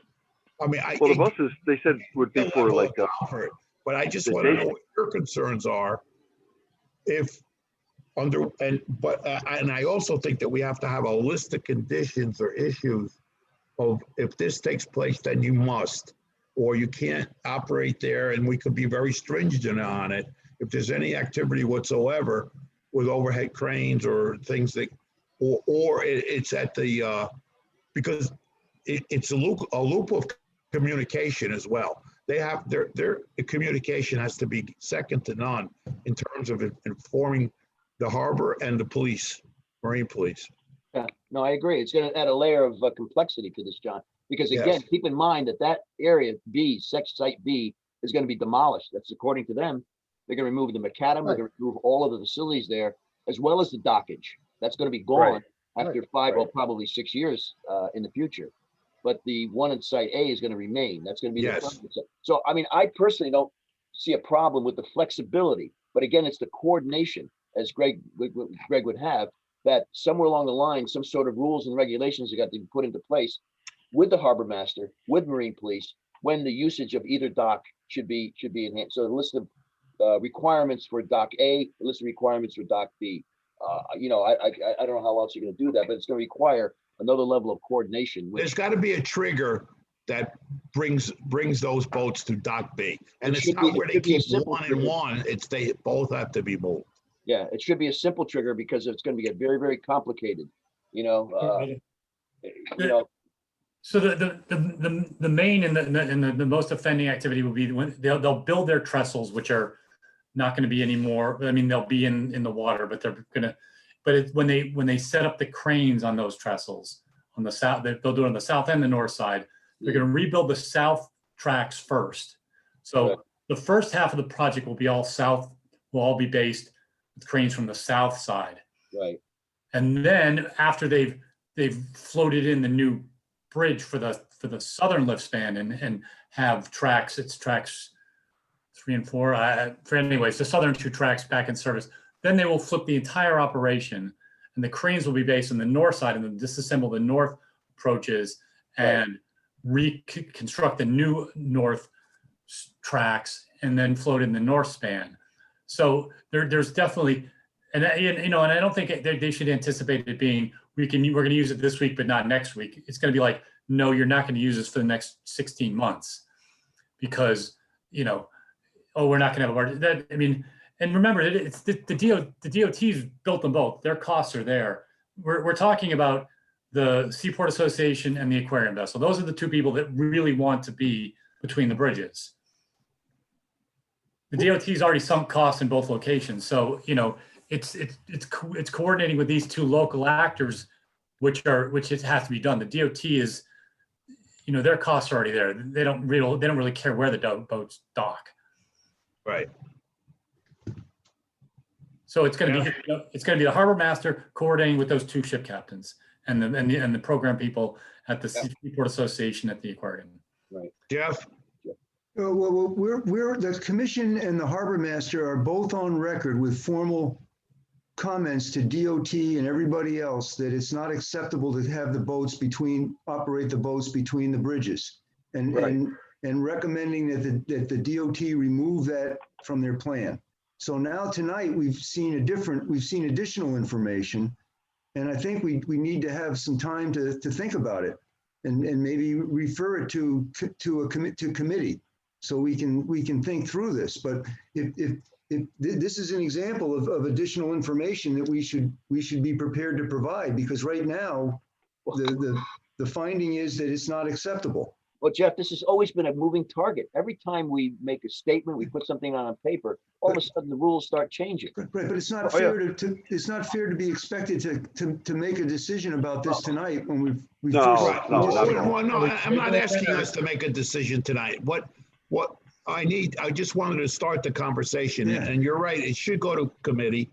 And at that point, one of the things that's going to change, because the last presentation we had their critical path in it too. Yeah. All their timelines, and we need to know does their critical path change now with this new scenario, and what that critical path is. So we can pick that apart and say, okay, during these stages of construction, the vessels must be on property B, period. Hey, Greg, it's Mike Silva. Yep. I don't know What's off the up, top of my head, what does the Spirit draft? I thought it was 4 feet. Okay, when we did the underwater power lines a couple weeks ago, right, at the lunar tide, we were right at 4 feet, and that's with our big boat. So I don't know how they could even maneuver around something that big in 4 feet. If they're talking about moving up closer to the Straffolino, I just don't see how it's going to work. Well, don't they plan to dredge there, Mike? Yeah, but he said they were only going to dredge 2 feet, 300 cubic yards. He said 2 feet of dredging, that's it, which really is not going to be, I mean, you got to, it's too tight in there, and they're trying to, squeeze it in, and for some reason, they just don't want to accept the idea of being on the other side. Can I make a suggestion that we stop micromanaging this and let, John, we can put together a committee, with the harbor master, with with Marine Police, et cetera, and What we need to do is get those questions answered. What if any changes are to their critical path? Right. So we can analyze that too, because we could say emphatically that during these periods of time or this course of construction, that the boats must be on property B. Again, that's what the committee can do, is put together a list of information, sort of a laundry list of information that we need. We need some from the state, but let's do this expediently. Call a special meeting, whether it's by Zoom or social distancing, and let's get this rolling. All right. Well, in the past, we also talked about having something over on the Vets Park side, option C. Right. It doesn't. We beat those drums because the city winds up with an asset after the fact, and they weren't willing to do it. Ever were willing to do it because they have to do environmental replacement, and that's where the expense comes in. So they didn't want to go that route, and they were stuck on these properties because they were committed to them, and it might be something political involved there as well. So, it is what it is. And I mean, after tonight's presentation, I felt a lot better, but we have these caveats that we have to go through. Does anybody disagree? Joe? John, I just want to raise an information point. The Spirit will draw 4 feet of water empty. So it depends on how many passengers they have, and that would affect their draft, obviously. The other point that was not made, there was no discussion on the size of the pilings that they plan to use when they put their docks in. And I think that's something that, Norwalk learned a lesson the hard way with large vessels and pilings a few years back. So we have to be careful with that. Well, that'll come in our final analysis. We could grab Chris McDonald to scrutinize that for us. He's got the experience and the knowledge on that in that regard. Sure. So I'm going to throw it back at you, John, to get some thoughts together, you and Jeff, and then call us a meeting of the committee. Of the application review committee? Application review, and obviously we're going to need Marine Police and Harbor Master. And you may even want to incorporate a representative from the state afterwards, just to finally make All it right, all well, come first off, we together. want to assess what information we need. Right. As you talked about before, drafted vessels, that type of thing, and then Yeah, but the important thing, I think, is the critical path, the timeline. All right. We were supposed to get a copy of that last presentation. Did we ever receive that? Of which? The critical path, the presentation The that they CPM gave and us. all that. Yeah. No. I think we did. I think we did. What, the presentation they gave tonight? No, last time. Last time. Yes, they did. All right, so you guys have it. I may have it too, but make sure it gets disseminated out to the committee so we can review it again. And ask them and communicate with them and ask them if that critical path has changed. You're talking about the sites 1 and site 2. That application is No. I'm talking about the critical path. Is there a change to it? To when they're anticipating doing certain facets of the job?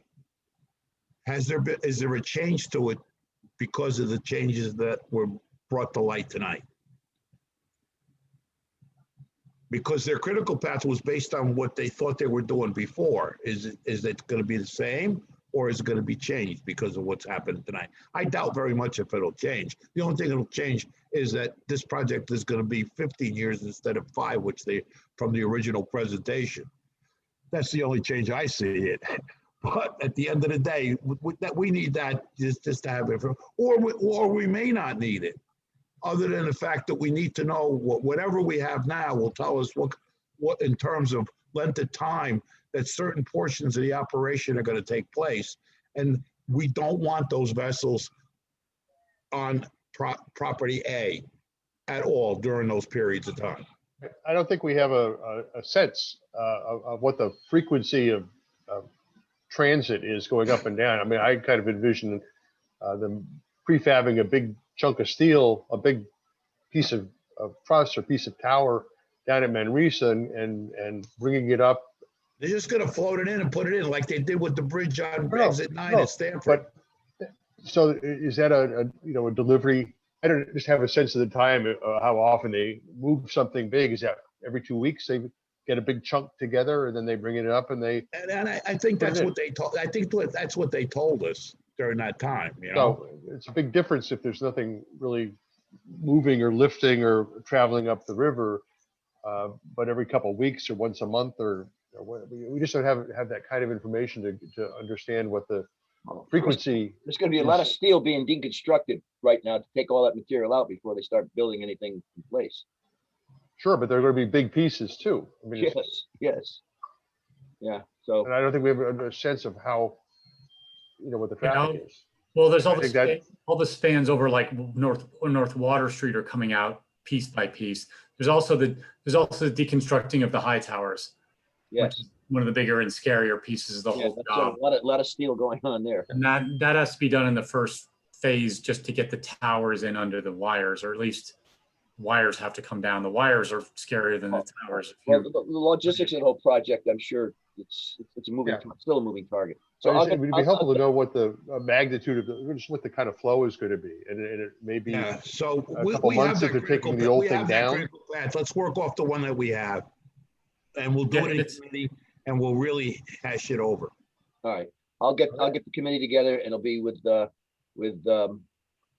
harbor masters and the Marine Police included. We're now at chairman's report, unless somebody has anything else to say about. Application review is complete. Okay, so on the chairman's report, a letter was sent out to Deep, to actually one of the gentlemen that was on the phone with us today, that was crafted by John and Jeff and signed over my signature, which John helped me get on there electronically. And it was sent out. Even though a lot of it was negated by what was happening, it stressed our point and our concerns and our thoughts moving forward, which reinforces Greg's points and Mike's points and all our feelings about the safety issues. So that reinforces. So I don't think that's going to go just thrown in the garbage somewhere. It'll go in a file and it'll be, we're on record being consistent in our thoughts, and whatever we come up with moving forward on this subject in committee will be a continuation of our same thought line moving forward. So that went out. Okay. So I guess the next thing, there's really not too much for me to report other than a couple of reports that came in, and I'll go to the rest of the staff reports. Harbor Master, Greg, do you have anything to bring up? No, nothing new to report tonight. Yeah, it's one of those quiet times of year. No boats broke loose or crashed into docks or other boats or anything. All good. Jeff, you have anything to weigh in on?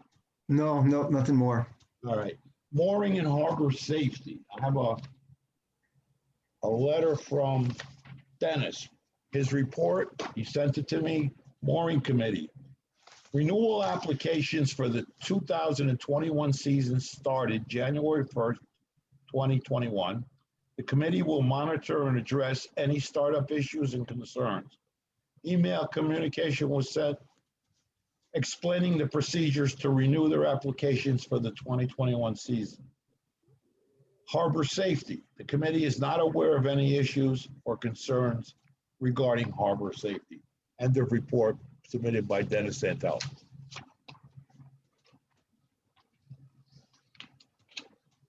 Okay, Shellfish Commission.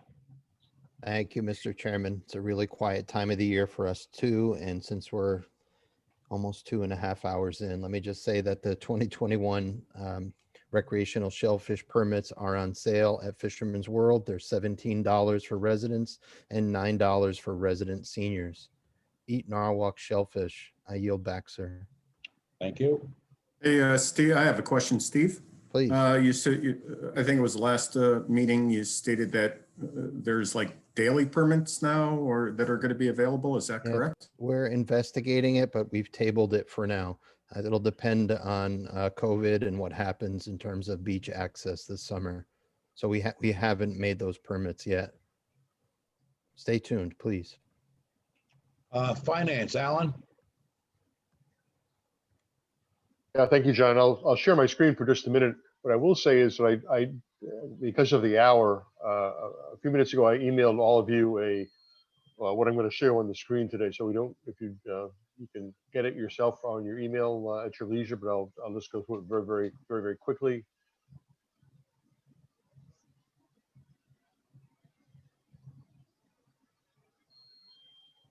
So this is our whole year shown here. I mean, I did it by the month just because it helps me learn about what our cash flow is. It's pretty simple. Our ask for the city was $20,000, which we received this year. For next fiscal year, we asked for $24,000, so we haven't heard about the disposition of that. At $28 of interest. Our mooring income was $23,505. I confirmed that with Dennis today. And we also have $3,000 of income toward our water quality program, which is from Shellfish and the health department. Our expenses are all pretty straightforward. We have the harbor master's salary, boat repairs. We have charged our mooring service, our online mooring service charges us. Our charges this year are about $900 against our $23,000 of income, which seems like a good deal. Our secretarial service is $1,900. We had to advertise, do a public notice advertisement, so it's $40. Our consultant expenses, the water quality program, we received $3,000 in revenue from Shellfish to support this program.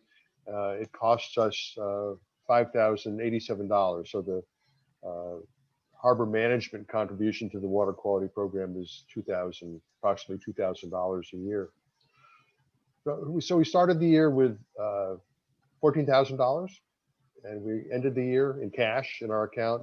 We ended the year with $12,000. So we're down, revenue less expenses is minus $2,000. What I'm going to suggest is that are all the bills in? they are for this, yes, for 2020, they are. Jeff, all your bills were in? Oh, I was just going to say, John, the expenses for me are a little bit misleading because the first amount was for work in the previous fiscal year. It was just Right. paid in this fiscal year. Yes. So that will happen again. Yeah. Yeah. So that, but the end of the year, it ends up being, so I have a bill that I said I would send to Alan tomorrow. Okay. So that will, That's twice as much as what, yeah, it's just. it'll be in our, misleading. it'll show up in next year's, Yeah. next year's expense. But we'll have the ability to pay it out when he presents it, correct? Correct. Okay. Yeah, we have $12,000 on hand right now. So, but having 12,000 on hand, I thought when I looked at the budget and we discussed it, that we were going to be 4,000 or so in the hole. Unless I misread it, what I saw. I think you misread it. That was a presentation we did for our ask. So we kind of moved Jeff's expenses around so it didn't look like we had a huge. Right. Well, we didn't want it to go over X amount of dollars. Right. So we did a little differently in our ask from City Hall. Okay. And Jess Casey, I forget her new last name. Is she's okay with it? And this was presented as for our budget? Yes, that was all. What you and I did earlier was presented, and we didn't get called in to do anything. So, right. Usually Henry will call us in. Right. We got to go through a little song and dance with him. Right. We're going to get to the part that'll make it interesting because we didn't get any objection because of what we were anticipating on doing, and hopefully would have been done, but we got hit with COVID. Right. So, but I'll touch on that when we get to it. That'll be a Jeff's report. And so you all have a copy of what you just looked at, so you can look at it at your leisure. I got it, but it's not, for whatever reason, it's not. Wait a second. So is sheet 2 the budget? That's the actuals from 2020. Oh. Sheet 2, what is sheet 2? Sheet 2 is 2021.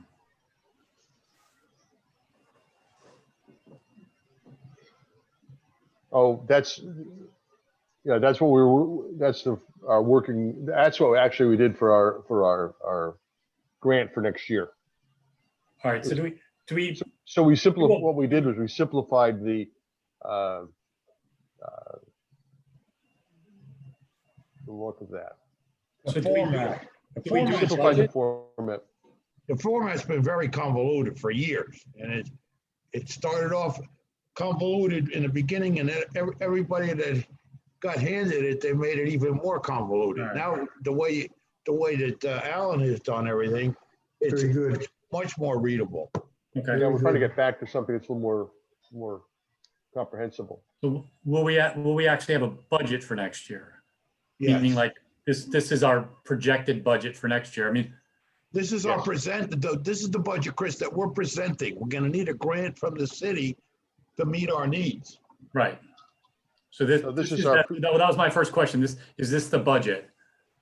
Right. Now, if they shortfall us, we're going to have to see where we can cut, but I don't see anywhere we can cut because we have really no fat in the budget. Okay. Our budget's a true anticipated expense budget. Okay. Anything else, Alan? What's the Walkbridge Consultants? That's the people that we go to for the turbidity, for different. We've had to pay out expenses to different consultants that we've had. We're expecting more consultant expenses next year and going forward. Who's Tom? Is Tom Hart the turbidity guy? Yes, yes. All right. Well, he's on a different line there. That's why I ask. You have Stedman and Hart on one line, and well, Jeff is a consultant, And then For there may sure. be other consultants we may need to go out to with certain issues. Sure. So we have Stedman and Hart on one line, and we have Walkbridge Consultants on a separate line with a $2,600 budget. I was just wondering who that was. We don't There's know. somebody in particular other than we need to anticipate the possible need for it.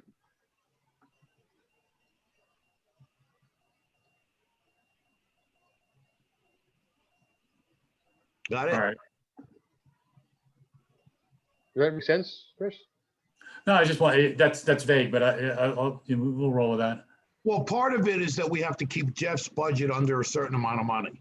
So there, any other additional expenses that we're doing plaques, we're doing other things for different people, or we get involved in more meetings and more expense, and Jeff's bill becomes higher, then that's a little pool of money that we could All right. Yeah, sure. If that's for overtime for Jeff, sure, that makes sense. Yep. It's a cushion for us. Yeah. Sure. Okay. All right. Any other questions? Moving right along. Now we go to plans and recommendations, and this is very interesting. Hopefully everybody's read the paperwork that Jeff sent out and has the ability to weigh in on it. So I turn it over to you, Jeff. Yeah, so actually, John, I just sent it out to the subcommittee that we have, which was Alan and Matt, as well as Dennis and Jeff, Jeff Stedman, that is. So we're finalizing the plan for the harbor use fee, and that harbor use fee includes pretty much everybody that uses the harbor. So that would be, and it would also include fees for the Norwalk Harbor Management Commission to review applications that we've done today, right? So we would actually get paid to do that. They would have to pay for an application review fee. What I plan on doing is I wanted to just finalize this document prior to sending it out to all the commissioners. And Matt, I know I owe you a call. Just been a little bit busy, so if we can hook up tomorrow or Friday, that's fine. It also includes some discussion about online moorings versus managed fields. So through our discussion within the committee, the subcommittee, it was brought to my attention that we may have been missing one part of the whole equation, which is taxes. So tax revenue from say a commercial marina, Rex or Cove Marina, that property tax helps pay or fund the Harbor Management Commission. So those docks, a use fee of say $35 per slip. That also, the taxes also help out doing paying our ask, not really. right? That goes into the city coffers. None of that money, Jeff, is earmarked to the Harbor Commission. That's right. But when we ask for $24,000 this year, that money has to come from somewhere. So yeah, all the taxpayers are paying for it. Yep, absolutely. So, but what I'm trying to point out here is that a commercial marina or any marina, East Norfolk Boating Yacht Club and all other yacht clubs, we have property tax on our docks. So the property tax, in addition to the harbor use fee, gives you a chunk. But when it was pointed out to me that the online moorings or mooring managed fields, there is no property tax on any mooring, right? It's just a chunk of metal in the water, right? With some chain, and off it goes. There's no real property tax on that. It's riparian real estate, though. It is. So knowing that now, there's some discussion about making this just a standard flat fee of $100 for any mooring. We can charge up to $200, but it could be $100. But with the managed fields, one of the things that was also brought up is that the Harbor Management Commission doesn't have to do too much for that. We rely on the managed fields to self-police themselves, make sure that they have,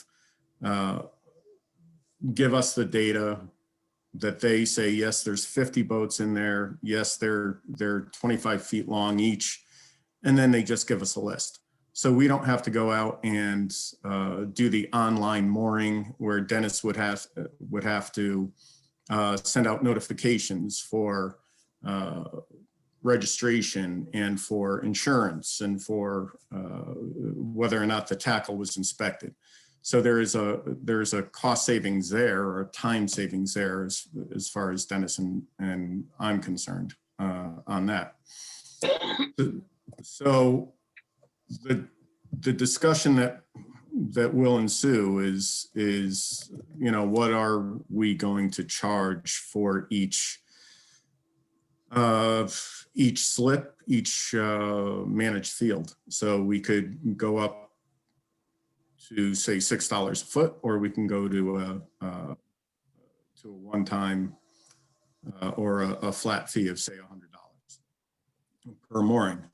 We're also need to clean up some other terms that are in there, but each slip would be charged a use fee or a user fee.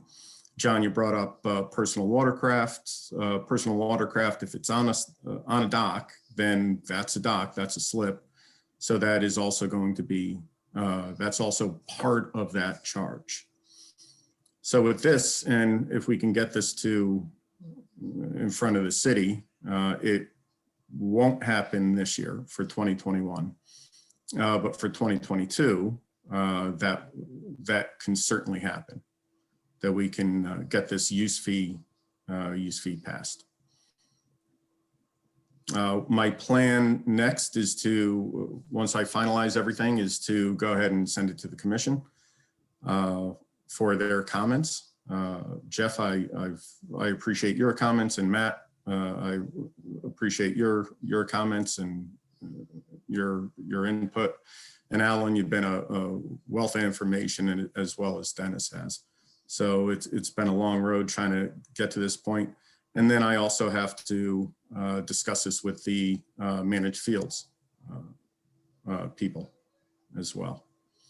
Does anybody have any questions? Let me ask you a question. Years ago, we had a contingency fund. This always seems to be a standing issue with me in the city. We had a harbor management fund that we had a contingency fund in our harbor management account. And over time, every time we applied for the city grant, the grant to help the commission out, there was always the point, well, you already have X number of dollars in your coffers. Well, why do you need this amount of money? And now we're asked to have a harbor user fee. I agree with it, because I think that harbor user fee could go. Now, I don't know if we're allowed to accrue any dollars in our account. And because anytime they see any unusable amount of money, well, you have to spend that down. And I have a problem with that, because there are times, a couple of times where we had to use that money, and we had money in our account to pay for a dredge analysis that the city didn't want to pay for. We ended up paying for. So we had that money available to do that work over and above our normal duties. And I think that this whole new premise is going to change all of that. I hope so, because okay, again, because what's going to happen? This money will accumulate. Well, anytime the bean counters, John, see any kind of dollars in there, well, why don't you use that money?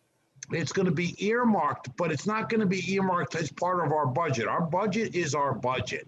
Okay. And money that we need may ultimately come from this pot. Yeah. But we don't have to spend it down, because the whole premise behind doing what we're doing is to accumulate resources for overtime for our portion of the cost of dredging. There's also- that's right. The big thing is That's the whole premise behind this. if we can do that, then I'm fine with that 100%. But That's the way it's gonna happen, and that's the way we'll request that it we happens. better get some assurances from the city, because all of a sudden when you get bean counters involved, all of a sudden it becomes a different. No, forget that part of it for a second. We've had assurances from the mayor and his staff that that's the way it will go. Right. We also have been told many a time, anything that's off budget that we need, we just need to go to them and do an ask for it. Yeah, when we had our meeting with the city, Jessica and the mayor, in fact, you know, these fees and any money collected would go into our account. We need to have a budget, just like, you know, Alan's doing. But if we say, hey, we need a new harbor master shellfish boat, you know, and that's going to be $60,000. So we can't just write a check for $60,000. We have to do the ask. So, right. So we'll say, hey, look, we do need this boat. The boat's, it sank. We're done. Turbidity testing, monitors that we can go ahead and deploy, things like that. Some research that we could do of our harbor, paying for more, you know, college students that want to get into, you know, marine biology and do this work. You know, water quality testing, all sorts of things. I mean, that it's we could going to do be if we had the money. It'll be there, but I'm going to ask you, Jeff, now to see if you can do a light speed scenario. In other words, have the committee finalize your work, get it out to the commission, ask for any and all input and thoughts and ideas to bring this to next month's meeting where we can bless and finalize your plan. And then what we need to do is to go to the ordinance committee of the Common Council, smaller group, run it by them, and then it has to go to legal, and they have to put it in language that makes it compatible to what motions that they need to pass to make this a city ordinance. And then it's blessed and it's in stone. And there may have to be a public hearing too. So if we want this to take place next year, we have to jump on this right now. The time is of the essence. Otherwise, it's going to be a 23 go into place. And we still have to go to the budget meeting, and our presentation is going to be based on this plan and how much money we're going to ultimately raise from it to allow us to get what our ask is. Mm-hmm. Okay. Again, will this amount of money be allowed to be carried over from year to year? Yes, John, that's a gimme, because this is going into a pot that is going to be for any and all future and present as needed proposals. Now, it's not something we could sit and say, all right, tonight we're going to go out and order pizzas and have a party. It's going to be, we're going to have to run it by. No, I realize that, John, but someone we weren't allowed somewhere to any amount of money in our budget at all, over and above a certain amount. If they're agreeable with that, I'm certainly, that's the premise that we're doing it under. That's it, altogether. I get your point exactly. I'd like to ask a question about the implementation.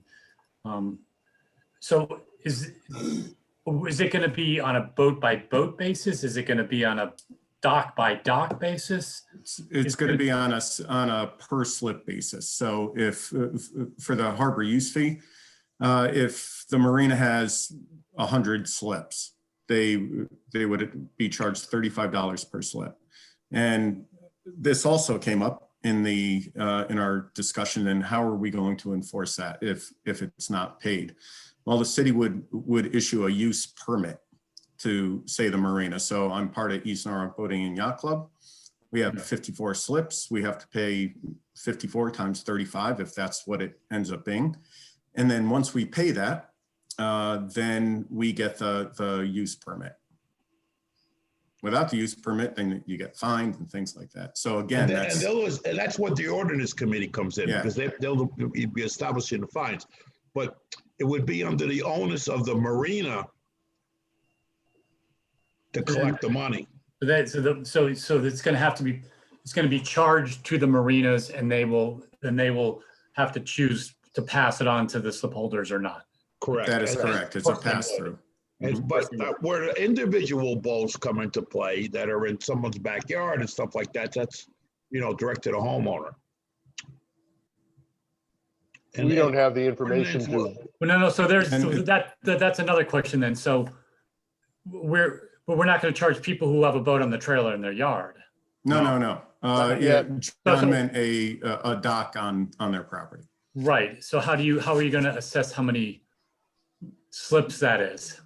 Well, if you've got an 8-foot dinghy or you have an 80-foot boat, you get 10 in there or you get 1, so it's going to be on a per dock basis.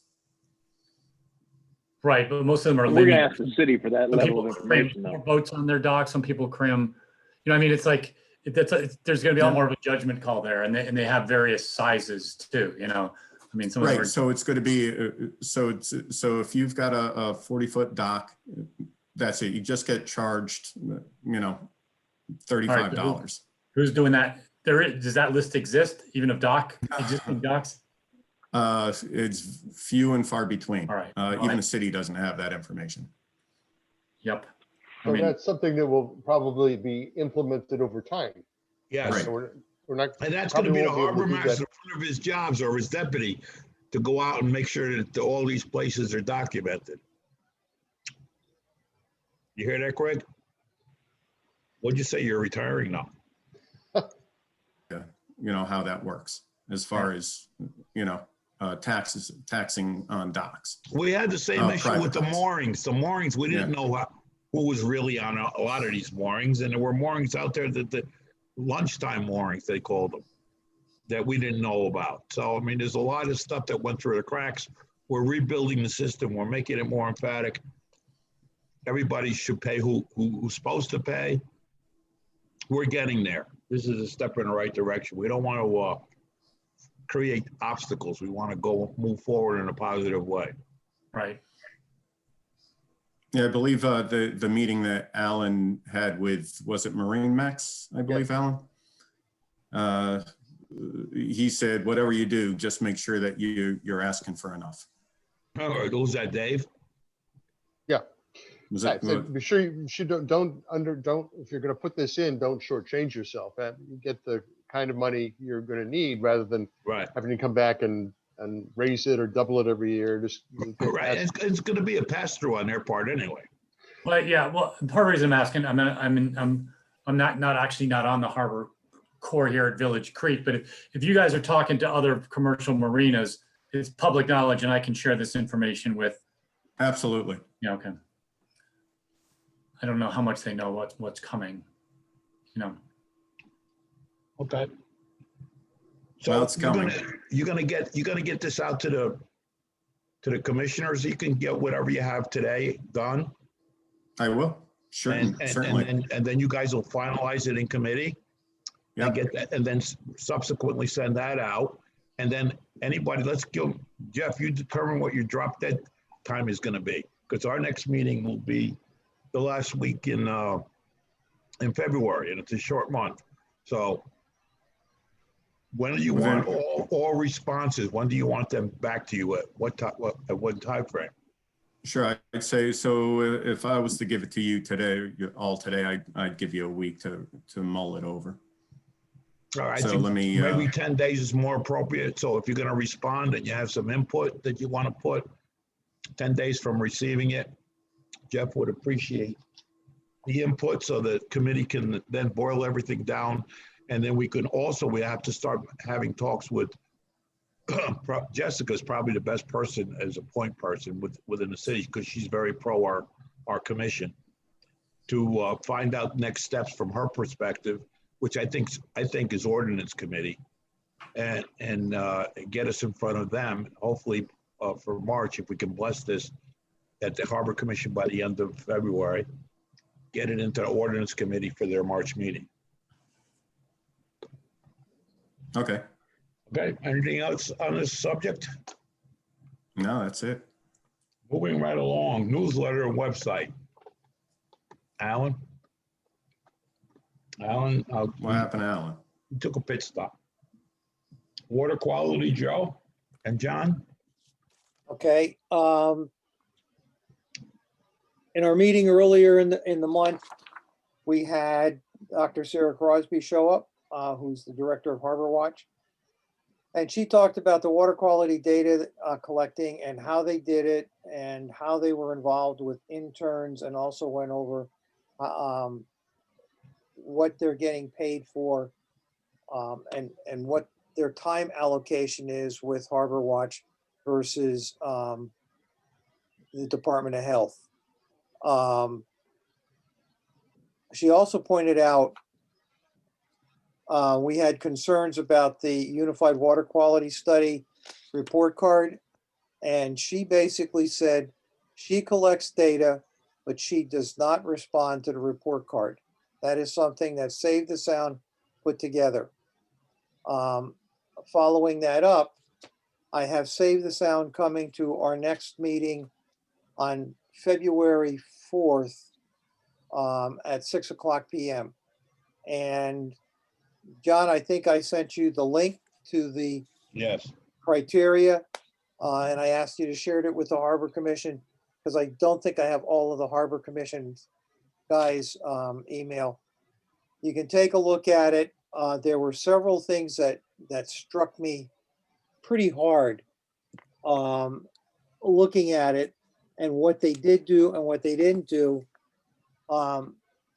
One of the comments they made is they said dissolved oxygen hypoxia is not natural in any embayments. And all the years of doing water quality, when the water temperature gets to 70 degrees, we expect hypoxia. I can't think of anything more natural than that. Then you throw in some menhaden, and you know the oxygen's going to tank, and you're going to have dead bodies all over the place. I can't think of anything more natural than that. And I'm going to challenge them with that when they meet. Also, water clarity. Those of you that have spent time with Norm Bloom, they are very insistent that the clearer the water, the better it is for shellfish. You talk to Norm Bloom, and he will tell you the exact opposite, that the shellfish grow faster the more plankton you have in the water, and that means the more turbid the water is. So his profits go down if it is clear water. Now, it's great if you want to grow bay scallops, because then you have eelgrass growing. We haven't had eelgrass here since the 1920s. And we had a healthy crop of bay scallops. But that's long gone. And thank God for Norm, he's got murky water. So we have to clear that up with them. And the grading system, there's no factor for dredging. There's no factor for any kind of work that the shellfishermen do. And ironically, you know, I hinted at we were going to challenge them on this. They just don't want to hear it. So when the next report comes out, which will be in 2 years, we'll see if we can talk them into having clarifiers in there and not having an F grade for the upper harbor. They have to have some clarification. Joe, that's what I mentioned probably at several meetings before. There is no criteria what criteria are they following for water quality? And this is whatever their ideal water body is. And there's a definition for that. I think I sent you an article on that. They list I think we in this area have to come up with what do we consider as the best water quality? Again, you need a certain amount of plankton. You need a certain amount of fresh water. You need a certain amount of salt water present. So what is our definition of a quality harbor? Now, they gave us a B. What was it, a B minus? An overall. They gave us an F for the upper harbor. Now, again, based on what criteria? And again, like you pointed out, they didn't mention A, B, C, D that you just talked about And all of a sudden they gave us a mark based on a preconception of what the best water quality should be in an area that doesn't, again, fit our criteria. So I agree. If you get time, John, and I know it's short for all of us, take a quick read on their criteria, because they actually list what their criteria is. Now, I would not recommend printing out the whole report. You only need the first 40 pages. The whole report is over 120 pages. And it gets into all the nuances. They also only sample from April until October. So you're getting a small window of the water quality for what they call a year, and it's not a year. And they're only sampling bi-weekly. So they think that that's enough to get a good basis for what's happening in a body of water. again, Jeff, Joe, they are who now? Say this, save the sound? Save the Sound. And Save they'll be joining us next Thursday, 6 o'clock. And John, if you'd like to join us, Yeah. we'd love to have you there. I'd be very interested in seeing what their criteria are as far as the water body. I understand there is a set criteria for whatever the pristine water body. Yeah. But that's not here in this area right here. Not this. It's not. And John, I understand why they don't appreciate that. You're preaching to the choir. All right. That what we have to do is make them aware of the fact that we do not have the same expectations that they have. And whether or not they're using this to target sewage treatment plants or whatever else, we don't know. No, they're using it to target funding money. Probably. Because you've got a poor quality harbor here. What are you going to do about it? Well, it's poor quality only during a short window of time. Well, as far as they're concerned, this still means money in their pocket if they can show need. Yeah, but they're not doing anything about it. And that's the issue. And that's the other issue. You know, if you're gonna write these reports, when something like that happens, we have to know if there's an issue more than a year and a half after you do the sampling. It's of no use at that point. So, like I said, they will be here Thursday at 6. I'm not sure who we have to let know right now to get on the Zoom meeting. John, do you know who that is? You muted, John. You're muted. Your mic is muted, John. I just forwarded you the email that, I just forwarded to Michelle the email that you sent me to forward to the whole commission. And on there is a click through to go to some documents. You said there are 100 and some odd pages. Don't try to print it. Right. Okay, so that'll give them a background of what I think you want them to know. Right. And John wants to join the meeting on Thursday. right, Who so does- who is the leader of that meeting? Who sets it up? Who does the Zoom? Me.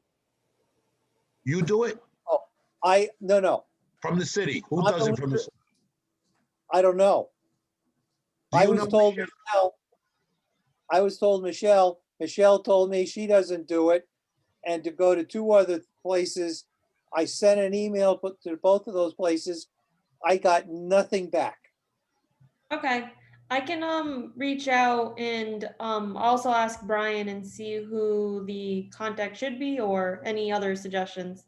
All right, and also, could you give them a list of all the harbor commission people, including the harbor master and Jeff Stedman and everybody that's on our list here, except the state people, obviously, if they so desire, so they could come into that water quality call and listen to what's going on.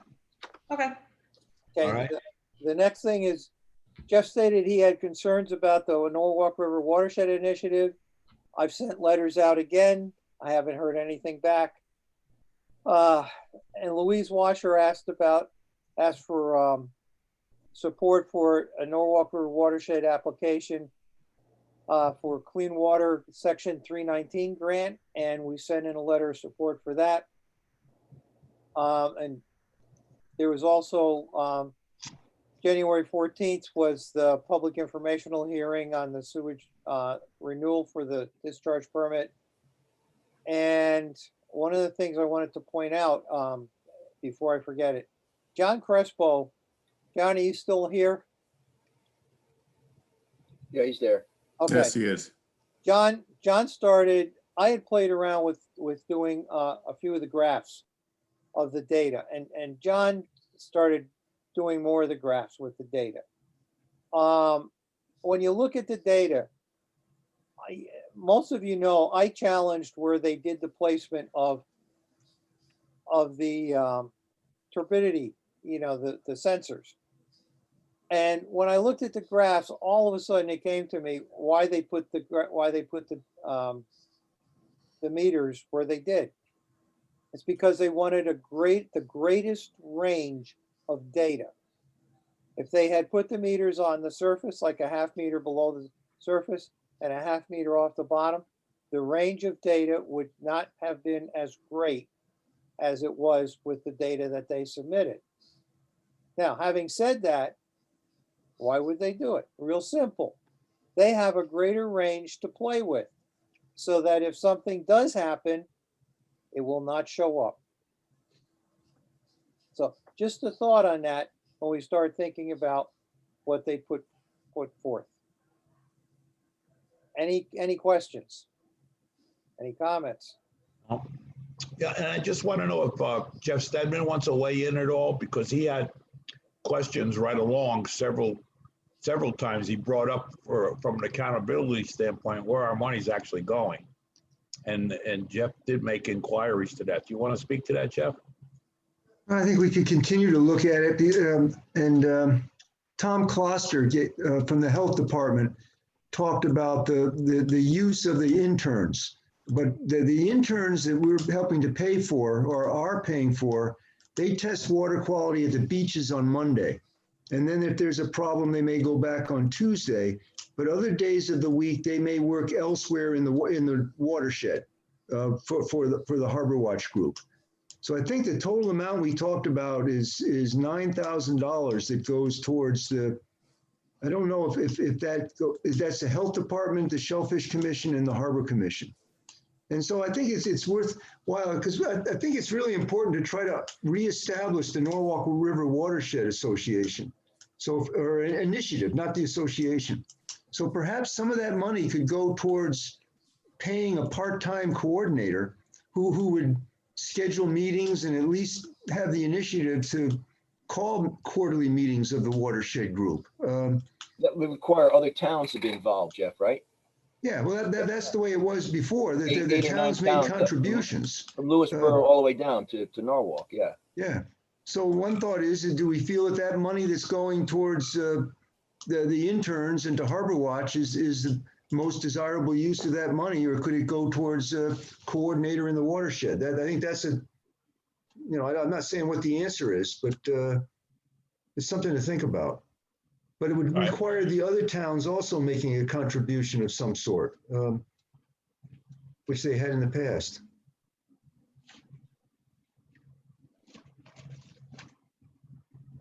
That's the only thing I'd say, John. I think it still needs some thought about that, where that money goes from the Shellfish and the Harbor Commission. Where does it go to, and does it go just to? It doesn't go just towards work in the harbor.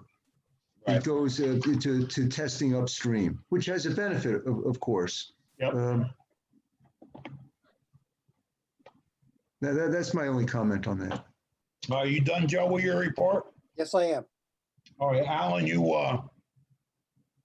went and got a beer in the kitchen. Something like that. No report. Okay. Let's see. Any members of the public here that would need to comment? None. Hearing none, there is none. The approval of the minutes from the December 16th meeting. before we get off committees, John, we're still working on the harbor access. We've had some correspondence with DPW concerning the street ends. I forwarded something out this week. I couldn't remember who all wanted to be involved in this. And I know I sent it to Alan, and I couldn't remember whether Jeff wanted, was it Jeff or was it Matt that wanted, Matt, did you want to get involved in this? Yeah, I'd be happy to. I was talking with Scully about some depths and issues about some of those challenges on the east side, on the west side, and a little bit on the north. So yeah, happy to join. Yeah. So I think maybe we'll try to, maybe before the next meeting, we'll try to have a separate call, or at least get a good email chain going. The email chain. If you can copy me as well on any of that stuff, Chris, please. Yeah, I sort of come up with a short list based on, what was least encumbered and things like that, and also, sort of narrowing in on that South Anchorage basin that's identified in the harbor management plan.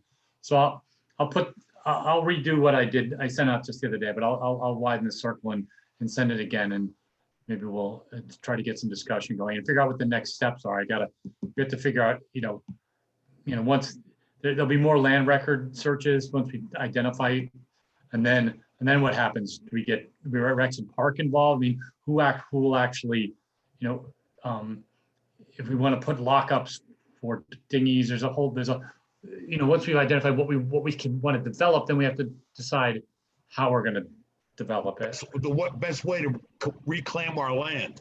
There's that, yeah. Well, I mean, I think we should try, I think we should make an effort to reclaim all the street ends, at least, because some of them have been completely co-opted by the abutters.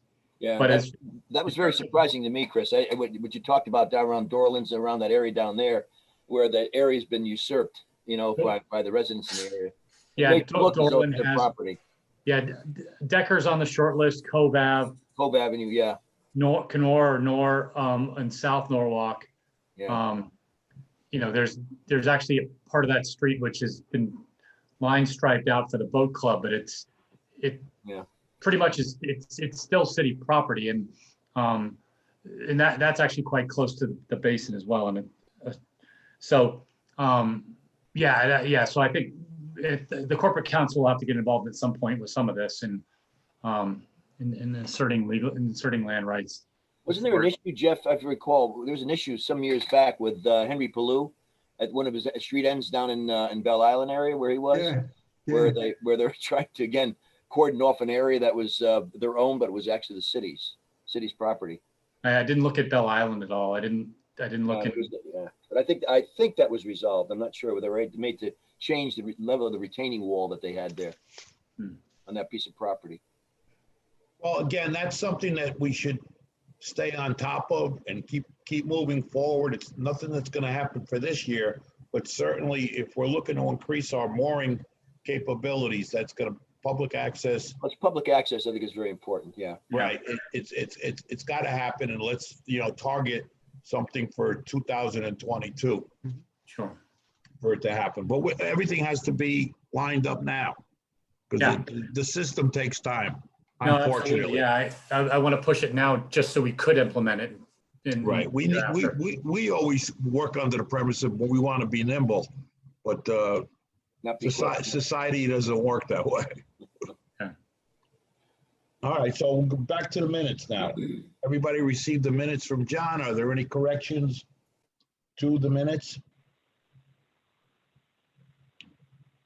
Someone want to make a motion to approve the minutes as submitted? I'll move we accept the minutes. Is there a second? Any objections? Sustained? So moved. Right. I'll entertain a motion to adjourn. Make a motion. Second. So moved. All right, everybody. It was a great meeting tonight. I think we accomplished a lot. We brought a lot of subjects up. We're staying on track, and we're in line to do some great things here. I hope so. All right. And we're holding everybody accountable with passion. Okay. All right, guys. John, Thanks, Mr. everybody. Romano, one quick question, or actually comment regarding the docks on private property. Yes. If you Now, just did, you're Sharon, introduce yourself, please. right. The grand list. Sharon, would Yes. you introduce yourself, Oh, please? I'm sorry. I'm Sharon Saltus. I'm the secretary.